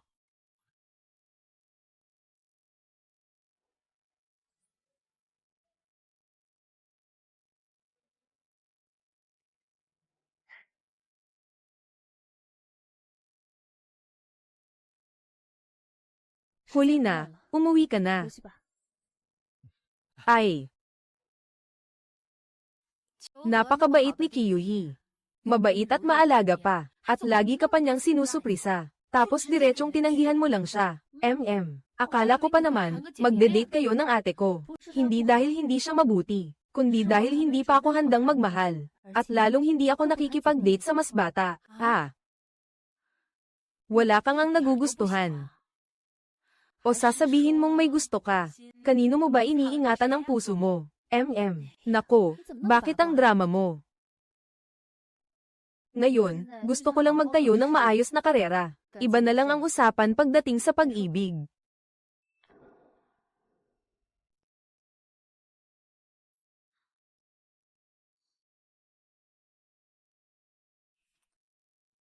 Song Ziyi, ito na ang tanging pagkakataon mo. Ngayong gabi, kailangan ko siyang pabagsakin.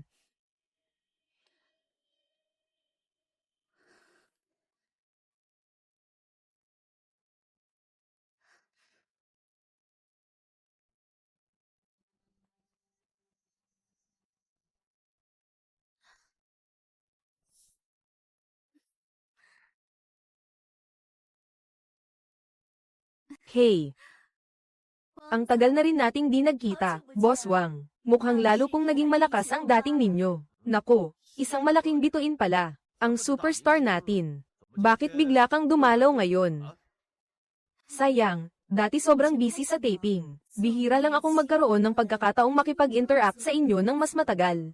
Ang dami ko ng taon sa industriya. Pinakamalinaw sa akin kung sino tayo rito.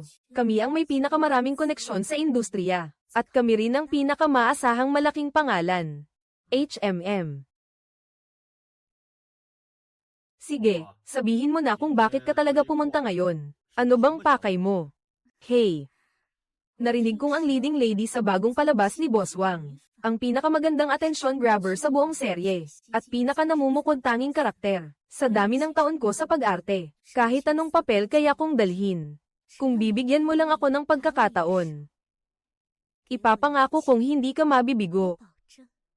Ayun.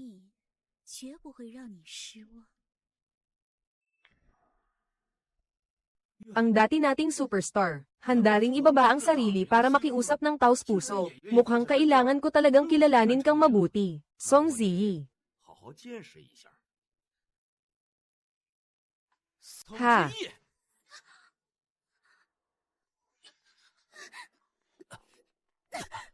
Song Ziyi, ngayong nakita, natauhan ako. Buntis ka pa lang, nakikipagkita ka na agad sa ibang lalaki sa ganitong lugar. Ice City, pakinggan mo muna ako. Ano bang ipapaliwanag mo? Ikaw na nga ang umabot sa akin sa punto na nagulpi ako ng husto. Ako. Gusto mo pa akong gawing tanga at may sungay. Ako. Akala mo ba hahayaan kitang year-akan ako? Iniisip mo bang tuluyan na akong bagsak? Kaya maghanap ka na agad ng bagong masusuotan. Sige, Fu Mingcheng. Kung ganoon, ngayon pa lang tayo. Maglanawan ng direkta. Noong magkasama pa tayo. Hindi naman talaga para paglingkuran ka bilang si Fu Taytay. Gusto ko lang makisabay sa platform ng media ninyo sa Fu Family. Para kumapit ng matatag sa showbiz. Sino bang mag-aakalang, dahil sa kaperningan mo, ay nalubog sa gulo ang kaso ng diborsyo. At ako pa ang napuruhan, napasama ang pangalan, at naubos ang mga koneksyon. Ngayon, kahit sino pwedeng tumapak sa akin, kahit sino pwedeng mang-api sa akin.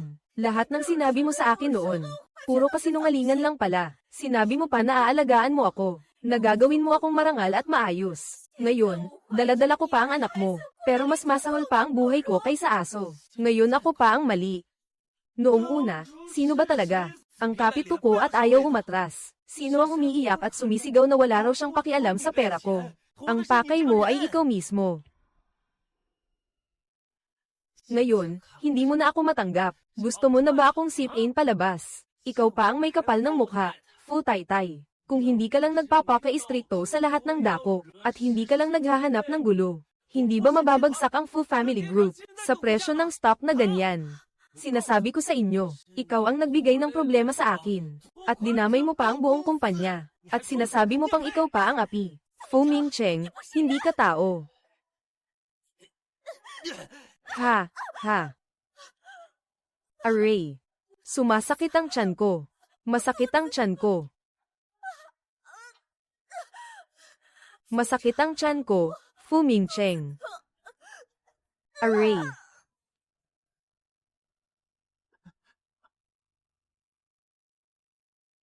Dok, kumusta po ang bata?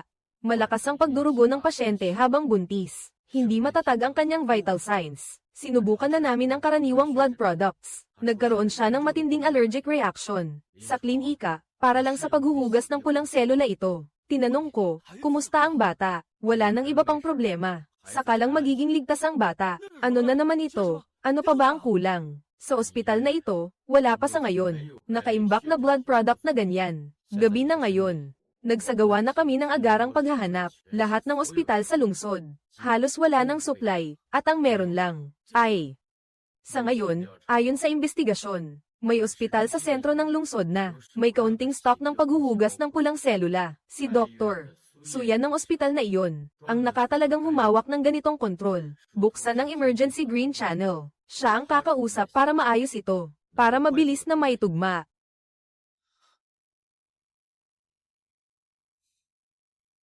Suyan.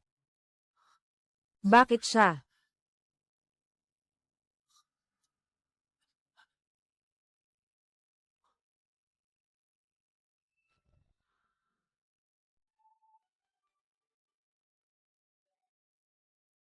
Oy. Siya si Fu Mingcheng ko. 傅明成， Xiaozu, huwag ka munang magbitiw. Nasa kamay ng langit ang buhay. Gusto kong pakiusapan ka.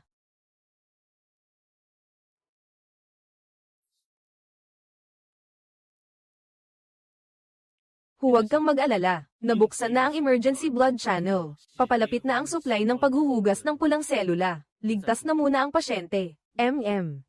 Xiao Shuo, salamat sa ginawa mo noon, at pinagsabihan pa kita. Hindi ko inakalang dadyugo siya ng ganoon kalala. Napilitan lang akong tumawag sa'yo. Hindi kita tinutulungan, kundi dahil kailangan lang may sumagip. Sa susunod, malaki na ang pasasalamat ko kung tatawagin mo na lang akong maluwalhating pangalan ko. Sige. Tio Lin, salamat sa'yo. Hindi ko talaga alam kung paano kita susuklian. Huwag mo akong ganyanan sa mga paligoy-ligoy mong salita. Huwag ka nang muling magpakita sa harap ko. Iyan na ang pinakamagandang sukli para sa akin.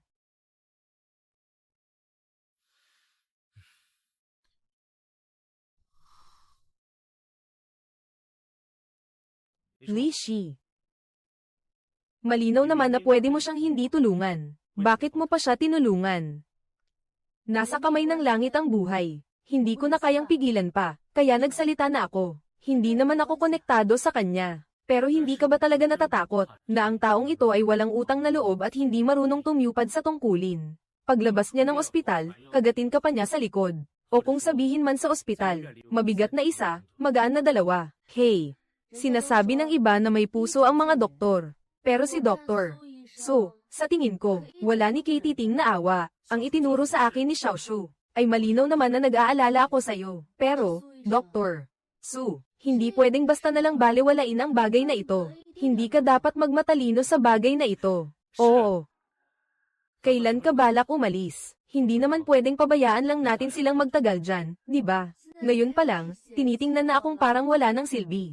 Hindi ko nga gustong makita kahit isang segundo pa ang itsurang panggulo mo. Sa puso ko.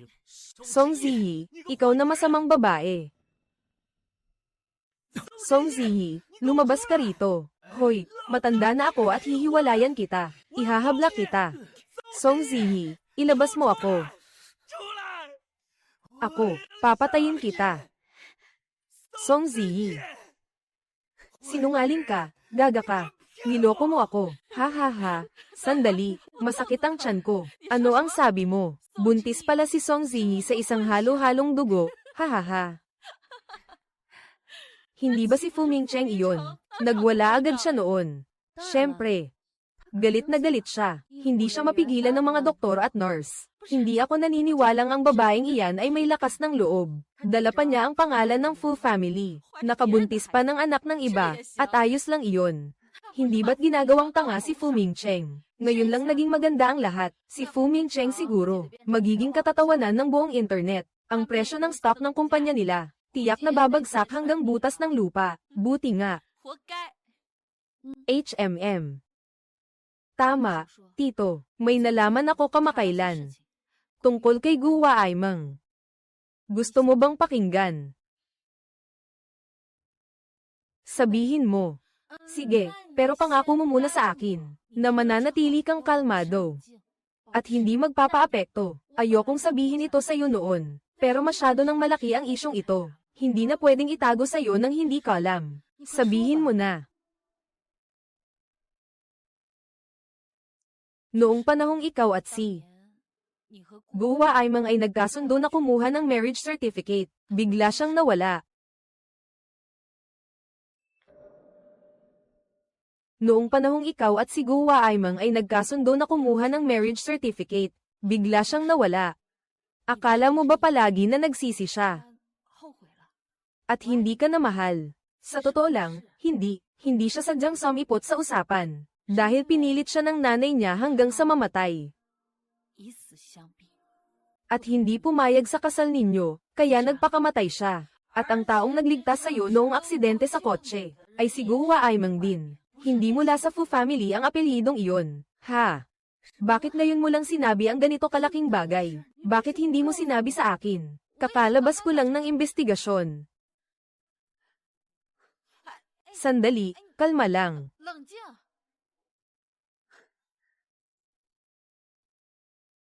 Guwa Aimeng, noong nagpakamatay ang nanay mo, bakit hindi mo sinabi sa akin?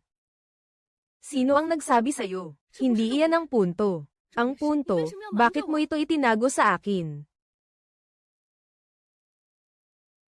Paano ko masasabi na aksidente ka lang sa kotse, nasa ospital ka, at hindi maganda ang kalagayan mo sa katawan at isip? Ano ba ang gusto mong sabihin ko? Sabihin ko bang nagpakamatay ang nanay ko para paghiwalayin kami? Kaya niya ginawa ang ganoong desperadong hakbang. Kung sasabihin ko sa'yo, iisipin mo lang na ako mismo ang pumatay sa kanya. Habang buhay mo nang pasan ang ganitong sala. Mas gusto ko pang kamuhiin mo ako, kaysa malagyan ka ng guilty na bigat na iyan habang buhay. Akala mo ba kapag hindi mo sinabi, hindi na ako masasaktan? Akala mo ba kapag hindi mo sinabi, hindi na ako magdurusa? Naglaho ka ng walang bakas. Akala ko nagsisisi ka na hindi mo na ako mahal. Nag-isa ako sa ospital, sa loob ng 3 araw at 3 gabi. Ang pakiramdam na iniwan ka ng buong mundo. Mas masakit pa sa mamatay. Bakit mo ako tinataguan? Ang tungkol sa pagbubuntis mo. Bakit sa dulo mo lang sinabi na hindi mo ako mahal?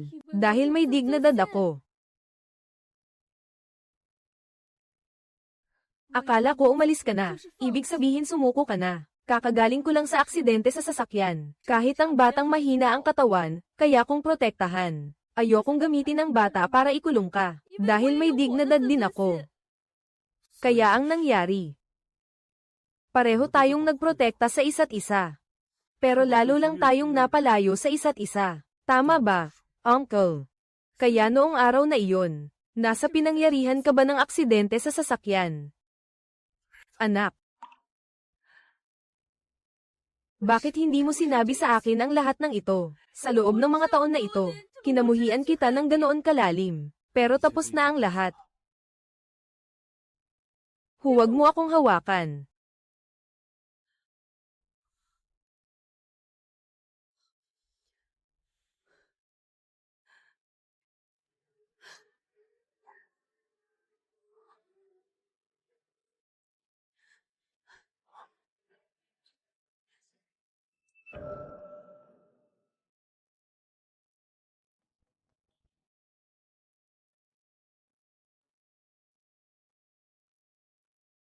General Chen, Kuya Lin, tapos na ba ang project sa handover? May napakalaki at napakahirap na kliyente sa ngayon. Buong departamento gusto nang sumubok.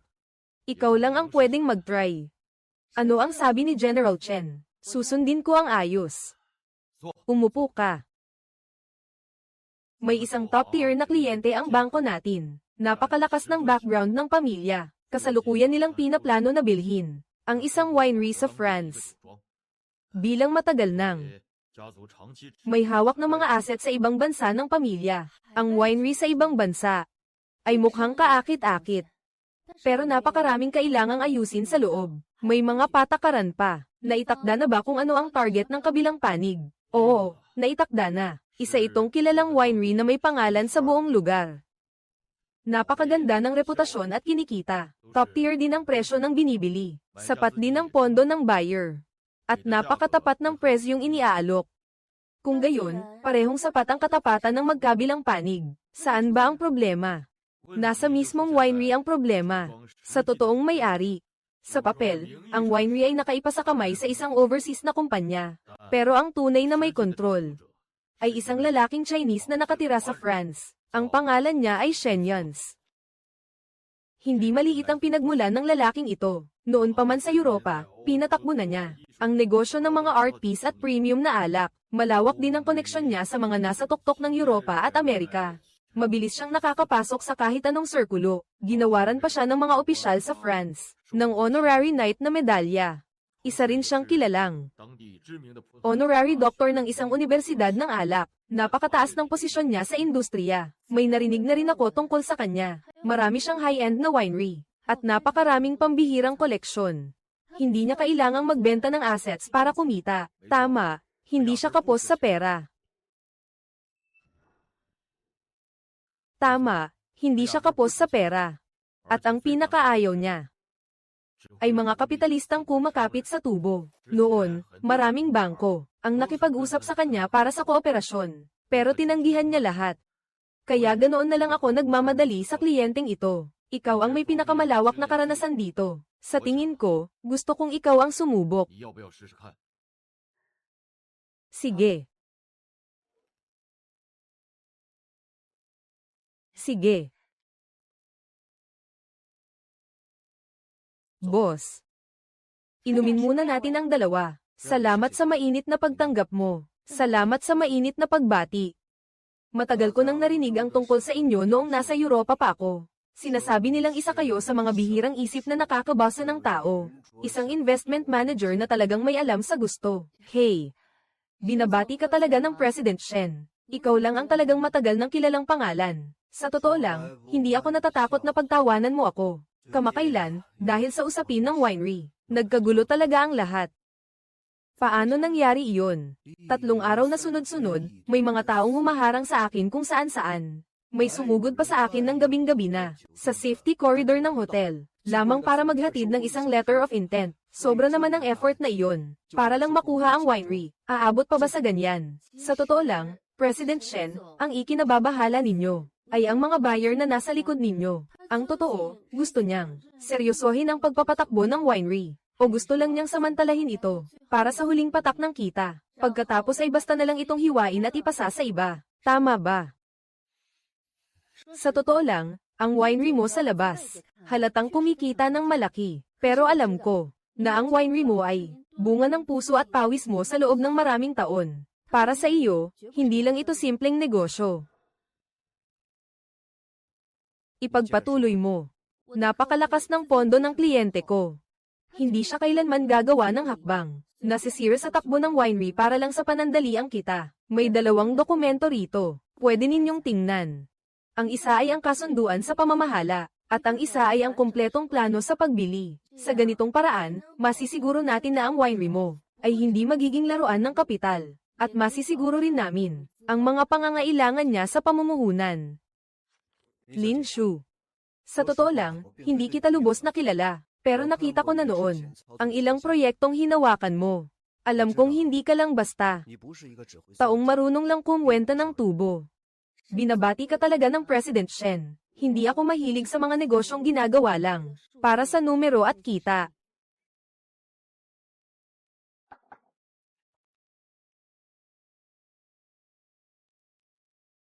Sige. Pwede nating pag-usapan ang kooperasyon. Pero ang susunod na, mga patakaran sa laro, ako ang magtatakda. Sige, sabihin mo. Unang patakaran, hindi mo pwedeng baguhin ang iyong kalagayan. Hindi ka pwedeng tulad ng iba na puro tingin lang sa numero at ulat. Ang gusto ko ay hindi lang isang investment manager na marunong gumawa ng proposal, kundi isang taong tunay na nakakaunawa sa akin, at nakakaunawa sa mga kasosyo ng winery. Naiintindihan ko ang lahat ng proseso mula sa ikalawang yugto pataas. Ako ang magtatakda ng ritmo, kailan makikita ang mga buyer, at kailan tatalakayin ang mga detalye. Kung sinabi ko na, tapos na iyon. Ang kailangan mong gawin ay huwag hayaang may mga taong hindi angkop na lumapit sa aking winery. Sige.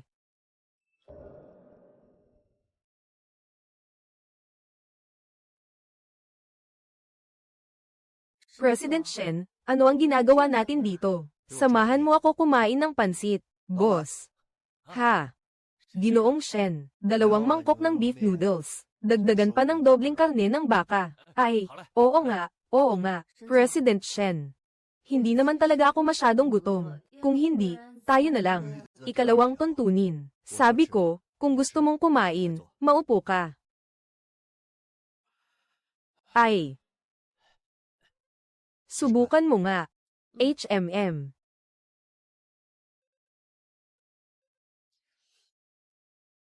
Kumusta ang lasa?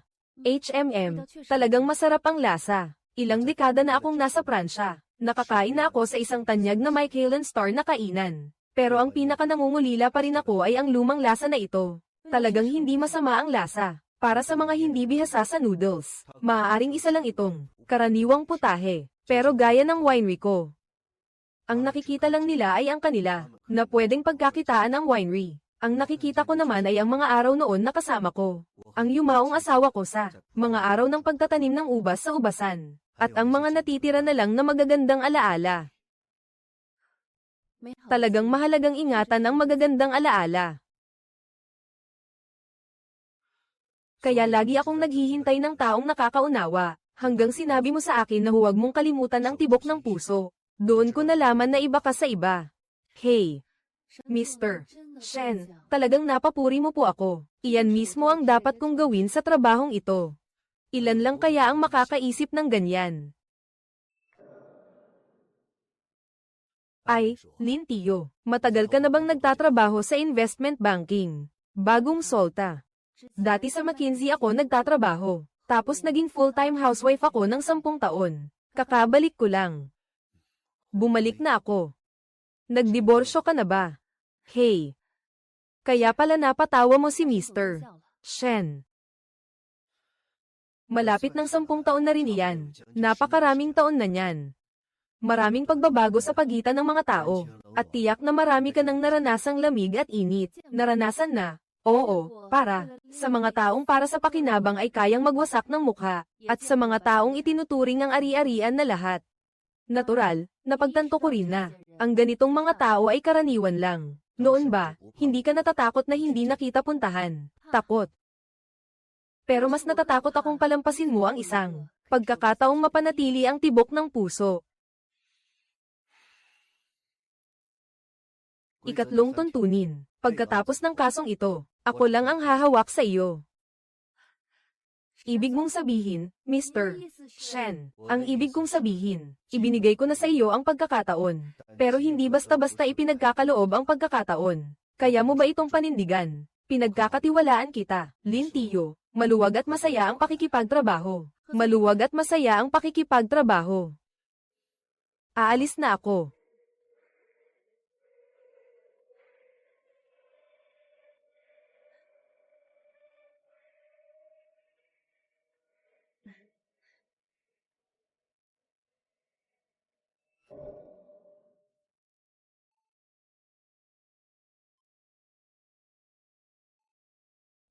Tingnan mo nga ang ekspresyon mong iyan. Mukhang nagkaaberya na sa proyekto ng winery. Halos tapos na sana ang usapan sa proyekto pero sinabi sa akin ni Shen Yans noong nakaraang panahon, ang tungkol sa kanya at sa yumaong dating asawa niya. Ang winery na ito ang puso niya. Kung pwede niyang kusapang banggitin ang mga pribadong bagay, ibig sabihin, Sobra siyang nagtitiwala sa iyo. Dahil doon, lalo lang akong naging alangan. Ang pangunahing trabaho ko ay isulong at tapusin ang pagbili ng kasong ito. Pero kung ang aking bumibili ay hindi marunong magpahalaga, at ituturing lang ito bilang isang ari-arian na basta na lang ibebenta, hindi ba ako ang magiging taksil sa taus-pusong tiwala ni Mr. Shen? Kapag naiisip ko iyan, hirap na akong kumbinsihin ang sarili ko. Kaya ipinagpatuloy ko na lang ang pagsulong. Lin Shu, mag-isip ka ng maigi. Talaga bang naiintindihan mo ang sarili mo? Ang bawat kliyente ba?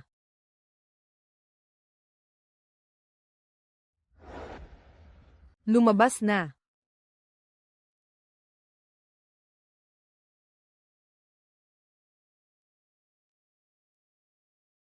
Kumusta ang sitwasyon? Malinaw na ang lahat na sinuri ni Manager Lin. Ang kumpanyang pang-ari ang ito.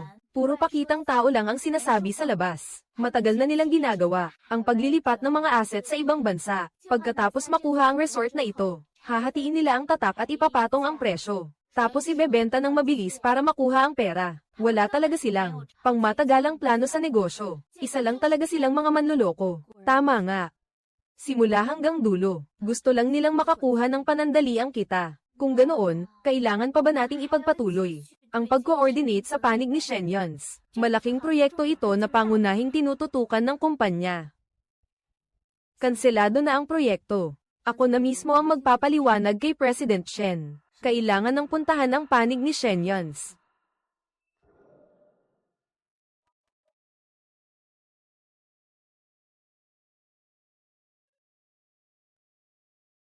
Bakit ka naparito ngayon, Miss Lin? May bagong plano bang isusumite? President Shen, naparito ako ngayon talaga, para sabihin sa inyo.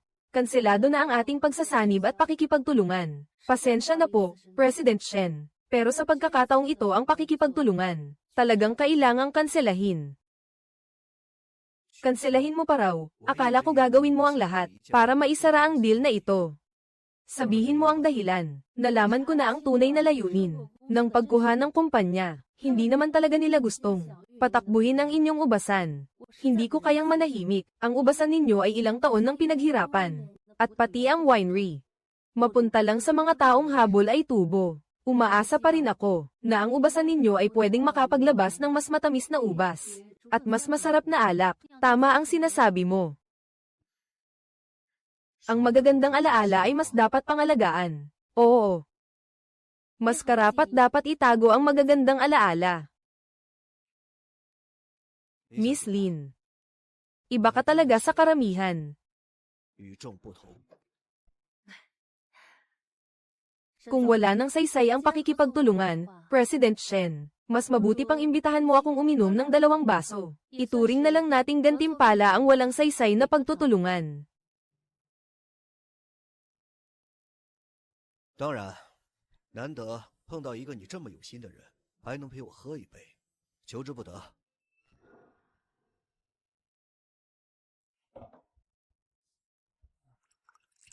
Nabalitaan ko ang nakaraan mo.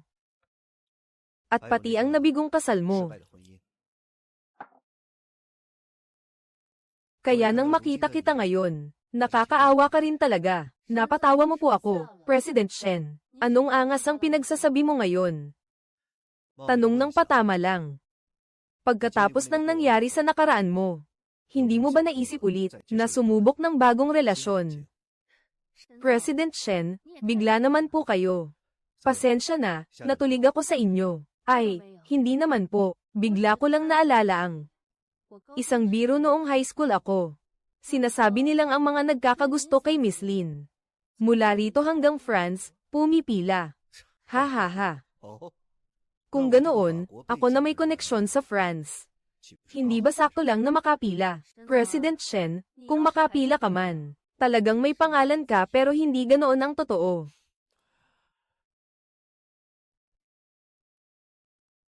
Pero, noong kabataan ko, may nawala akong isang napakatapat na pag-ibig. At nakaranas din ako ng nabigong kasal.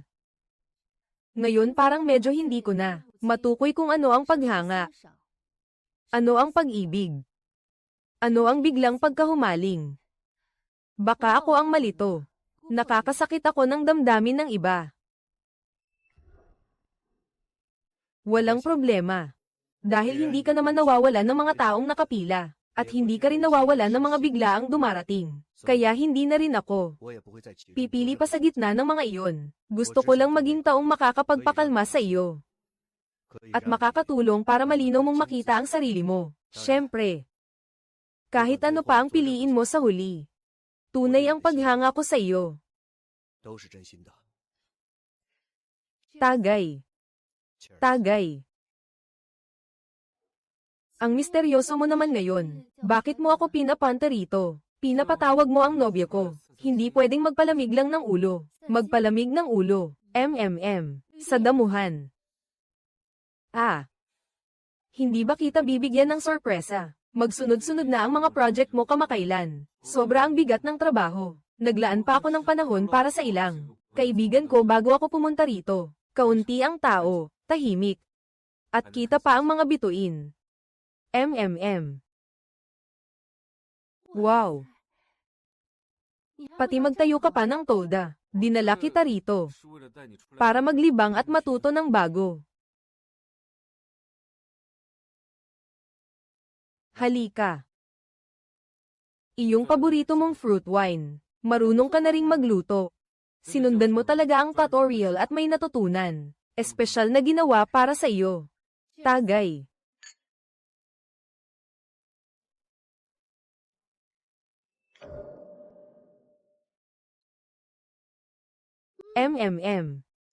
Naghanda ka ng ganito karami. Ang maalalahanin mo naman. Alam kong abalang-abala ka kamakailan.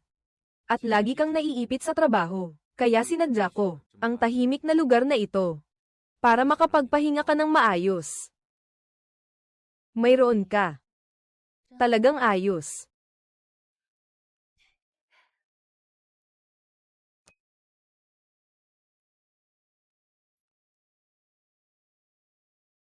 MMM.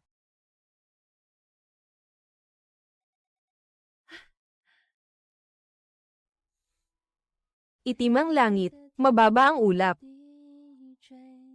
Kumikislap ang mga bituin sa tabi.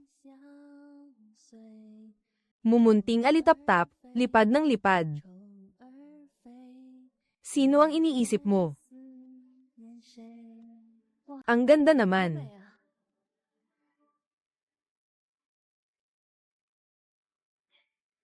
Tiyuhin, sa wakas, magkasama na naman tayo.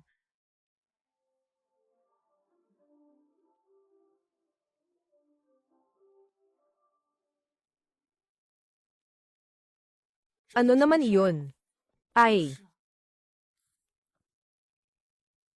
Mabuti na lang ang kumpanya, biglang bumagsak. Ano na ang gagawin natin ngayon? Huwag muna nating pag-usapan ang trabaho. May utang kayo sa akin na 2 buwang sahod. Kailangan ninyo man lang magbigay ng paliwanag. Tama, bayaran ang sahod. Bayaran ang sahod. Pakakalmahin ko muna ang lahat. Lumalabas na ngayon ang kumpanya. Sa proseso ng pag-aayos ng pagkabangkarote. Matagal ko nang sinusubukang ayusin ito kasama ninyo. Maghintay muna kayo. Maghintay pa kayo ng kaunti. Kung ganito, lahat tayo ay talo. Kailangan ninyo kaming bigyan ng paliwanag ngayon. Kailangan ninyo kaming bigyan ng paliwanag ngayon. Bigyan ninyo kami ng paliwanag. Ano ba talaga ang nangyayari? Tumahimik.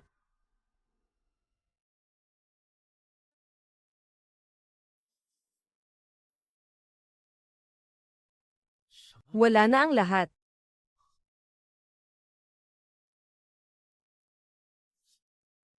Ano ba ang ginawa ko?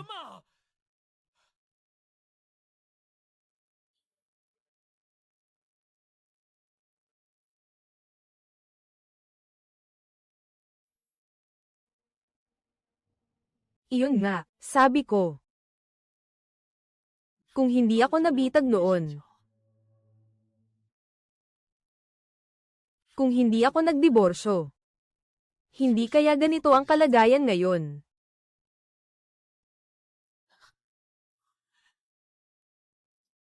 Nagsisi na ako. Talagang nagsisisi na ako.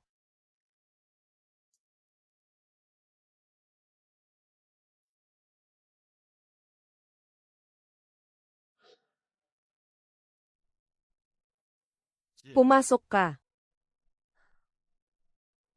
General Chen, kinausap po kita ngayon dahil may gusto akong sabihin. Tungkol sa kasunduan ng pagbili ng winery ni Shenyans. Napagpasyahan kong bitawan na ito. Huminto na rin ang panig ng bumibili sa mga usapan. Hindi ko maayos na natapos ang bagay na ito. Kung gusto mo akong batikyusin mo na. Kaya nga ako pumunta para sabihin ito sa iyo, Tio Lin.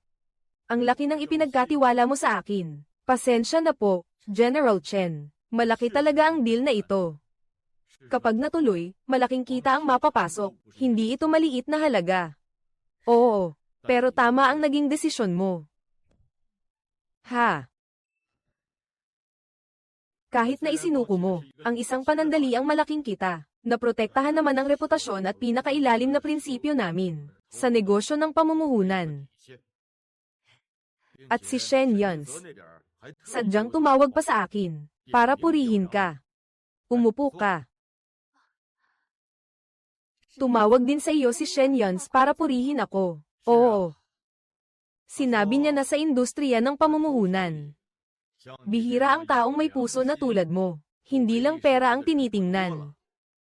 Pero, mukhang may kapalit pa rin pala. Ha, pasensya na po. Mali ang pagkagamit ng salita. At saka, espesyal pang nagrekomenda si General Shen sa Board of Directors ng tungkol sa iyo. Ano? Nirekomenda pa ako ni General Shen sa Board of Directors. Mula ngayon, nagpa siya ang board. Naitaas ka ng formal bilang Deputy General Manager ng Investment Department. Doble ang sahod. Ikaw na ang direktang hahawak sa lahat ng overseas merger at acquisition projects ng mga pangunahing kliyente. Tio Lin. Lubos akong natuwa. Hindi mo binaygo ang inaasahan ng lahat, kasama ang sarili mo. Hala, hala, hala. Hello sa lahat.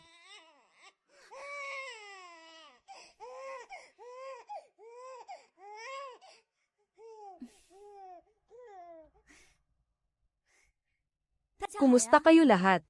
Kamusta ang mga araw ninyo kamakailan? Ako, ayos naman ang mga araw ko kamakailan.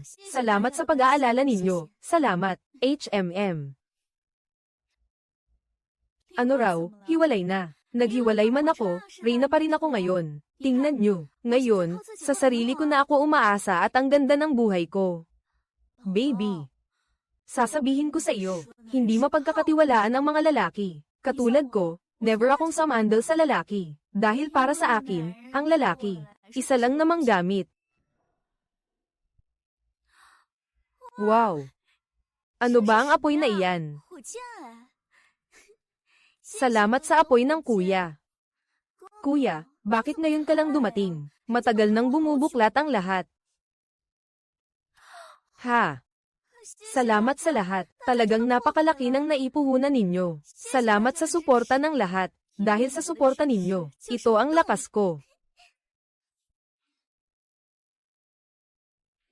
Sabi ko nga, sa pwesto ni Fu Taytay, kung sino ang gustong umupo, siya ang maupo.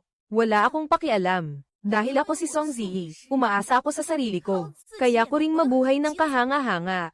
Wala akong inaasahan na kahit sino. Mula ngayon, ako na ang sarili kong sandigan. Tingnan ninyo, sa sarili ko na ako kumikita ng ikabubuhay ngayon. Ay sus, kalimutan mo na siya. Noong una, isa ka lang sa mga pinagkakaguluhan niya. Pakitang tao lang. E di mas lalo nang wala na ang prinsesang iyan. Hindi ka na kailangan ng full family. Akala mo big time ka pa sa internet dahil sa kaunting kasikatan. Itong baby na ito, huwag kang magulo sa akin. Sa live stream. Kung hindi, ibablock kita.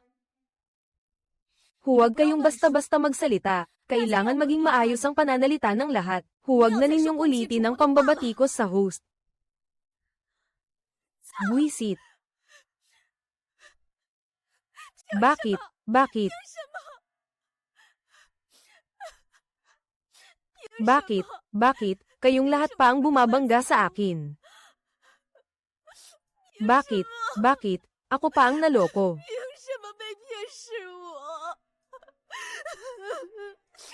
Bakit? Bakit?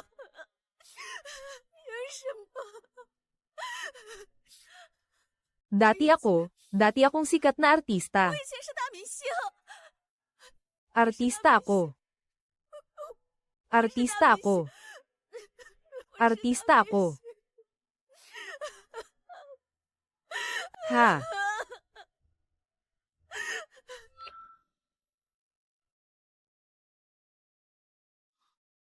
Manager Wang, ako po si Xiaofu.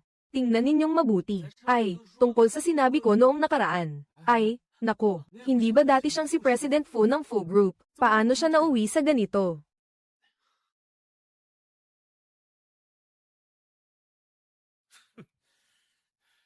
Ay, President Zing, ako po si Xiaobu. Luging-lugi na kayo, pero nandito pa kayo. Narinig ko nagsara na ang kumpanya niya. Iniwan na rin siya ng asawa niya, HMP. Terror na. Ay, maliit na kuya. Halika rito, halika rito. Tingnan mo ito, itong napkin na ito. Isang kahon, isang pakete. Bili ng isa, may isa pang libre. Walang kahit anong kemikal na pampadulas. Ay, bigyan mo naman ako ng diskwento. 20. Ha ha ha. Pwedeng mas mura pa. Ah. Kung hindi mo kaya, huwag kang pumilit. Walang pumipilit sa'yo na bumili. Sa asta mong iyan, panahon pa ba ito? Sino ba ang bibili ng kalokohan mong ito? Paano ka ba makipag-usap? Pero iyan na ang ipambabayad namin sa pagkain sa buong araw. Ano, nagyayabang ka pa? Ngit-iyan ko lang siya ng maayos. Akala mo ba mabibenta iyan ng ganyan lang? Sino ba ang bibili ng sirang kalakal na iyan? Kung hindi mo sana ako hinatak palabas ngayon, hindi ako mapapahiya ng ganito. Ginagawa ko lang naman ito para sa pamilyang ito. Kung noon lang sana, kapatid mo, hindi mo sana pinilit si Little Uncle na hiwalayan si Linshu. Mababang karote ba ang kumpanya? Pwede bang tumigil na kayong dalawa sa pag-aaway? Kung hindi lang dahil sa inyong dalawa, na sumuporta sa hamak na si Song Ziyi, hindi niya ako pinilit na hiwalayan si Linshu. Saka ako na lang ba talaga ang lugmok ngayon? Ikaw.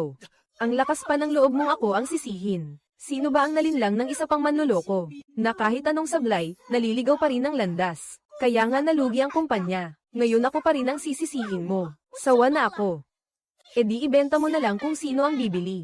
Hindi na ako magbebenta. Tingnan mo nga ang ginawa mo sa amin. Ano bang nangyari sa amin? Napagod na kayong dalawa. Ang galing mo namang magsalita tungkol sa akin. Ay, ako pa talaga, papatayin kita. Ano ba ang pinapanood ninyo? Xiaoshu. Sa wakas, natuntun na kita. Sa mga panahong ito, matagal kitang naiisip. Sa wakas, naunawaan ko na. Magsimula tayong muli. Ang babaeng iyon, si Song Ziyi, wala siyang kabuluhan. Ang habol niya lang ay pera ko, at pati posisyon ko. Saan man siya pumunta, gulo ang dala. Wala siyang alam sa kahit ano.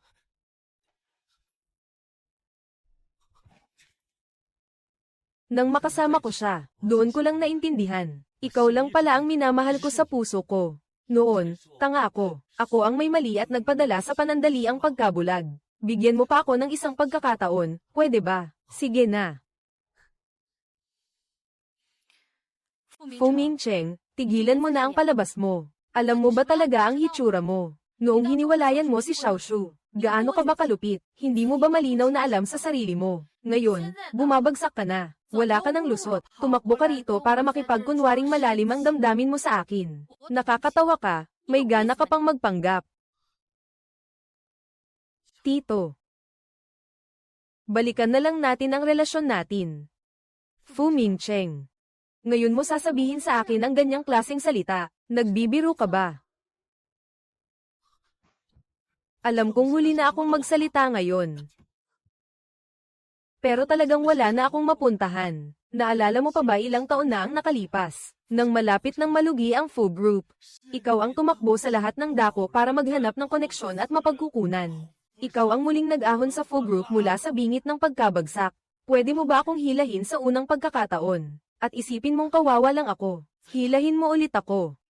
Ang Fu Group ay bunga ng habang buhay kong pinaghirapan. Hindi ko pwedeng panoorin na lang itong masira. Masira sa mga kamay ko. Noong ikaw ang gustong magdiborsyo, naaalala mo pa ba? Noong diborsyo, napakalinaw na ng relasyon natin. Napakalinaw. Ang nangyari sa Fu Group ngayon, ikaw mismo ang may gawa. Wala akong kinalaman dyan. Pasensya na. Hindi kita tutulungan. Lumayas ka na. Kung hindi, tatawag na ako ng seguridad. Tito, alam kong noon, tanga ako. Ako ang may kasalanan. Pero isipin mo naman kami. Bilang mag-asawa, iligtas mo naman ang Fu Group. Nakikiusap ako sa iyo. Mula ngayon, gagawin ko ang lahat para makabawi sa iyo, ipinapangako ko. Sabihin mo lang kung ano ang ipapagawa mo sa akin, gagawin ko talaga. Palayasin mo siya. Umalis na tayo.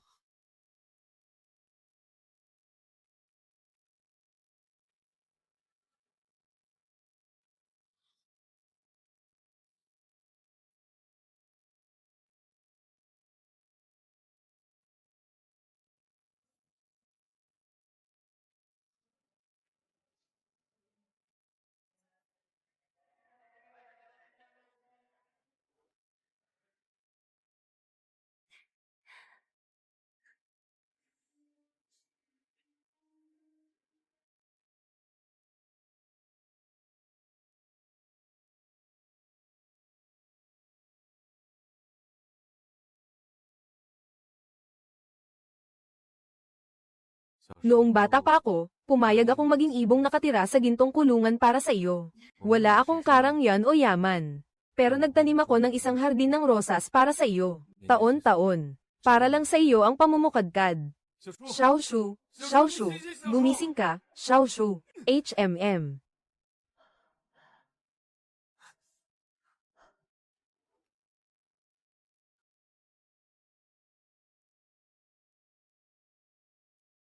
Pagkatapos ng lahat ng pinagdaanan, sa wakas, magkasama na tayo.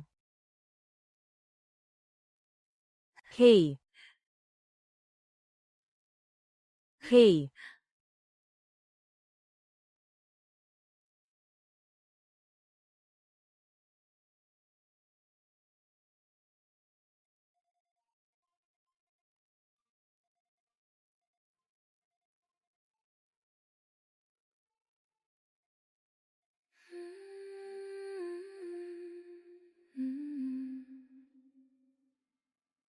Sa lumang tindahan, kumalat ang usok at apoy sa lumang eskinita.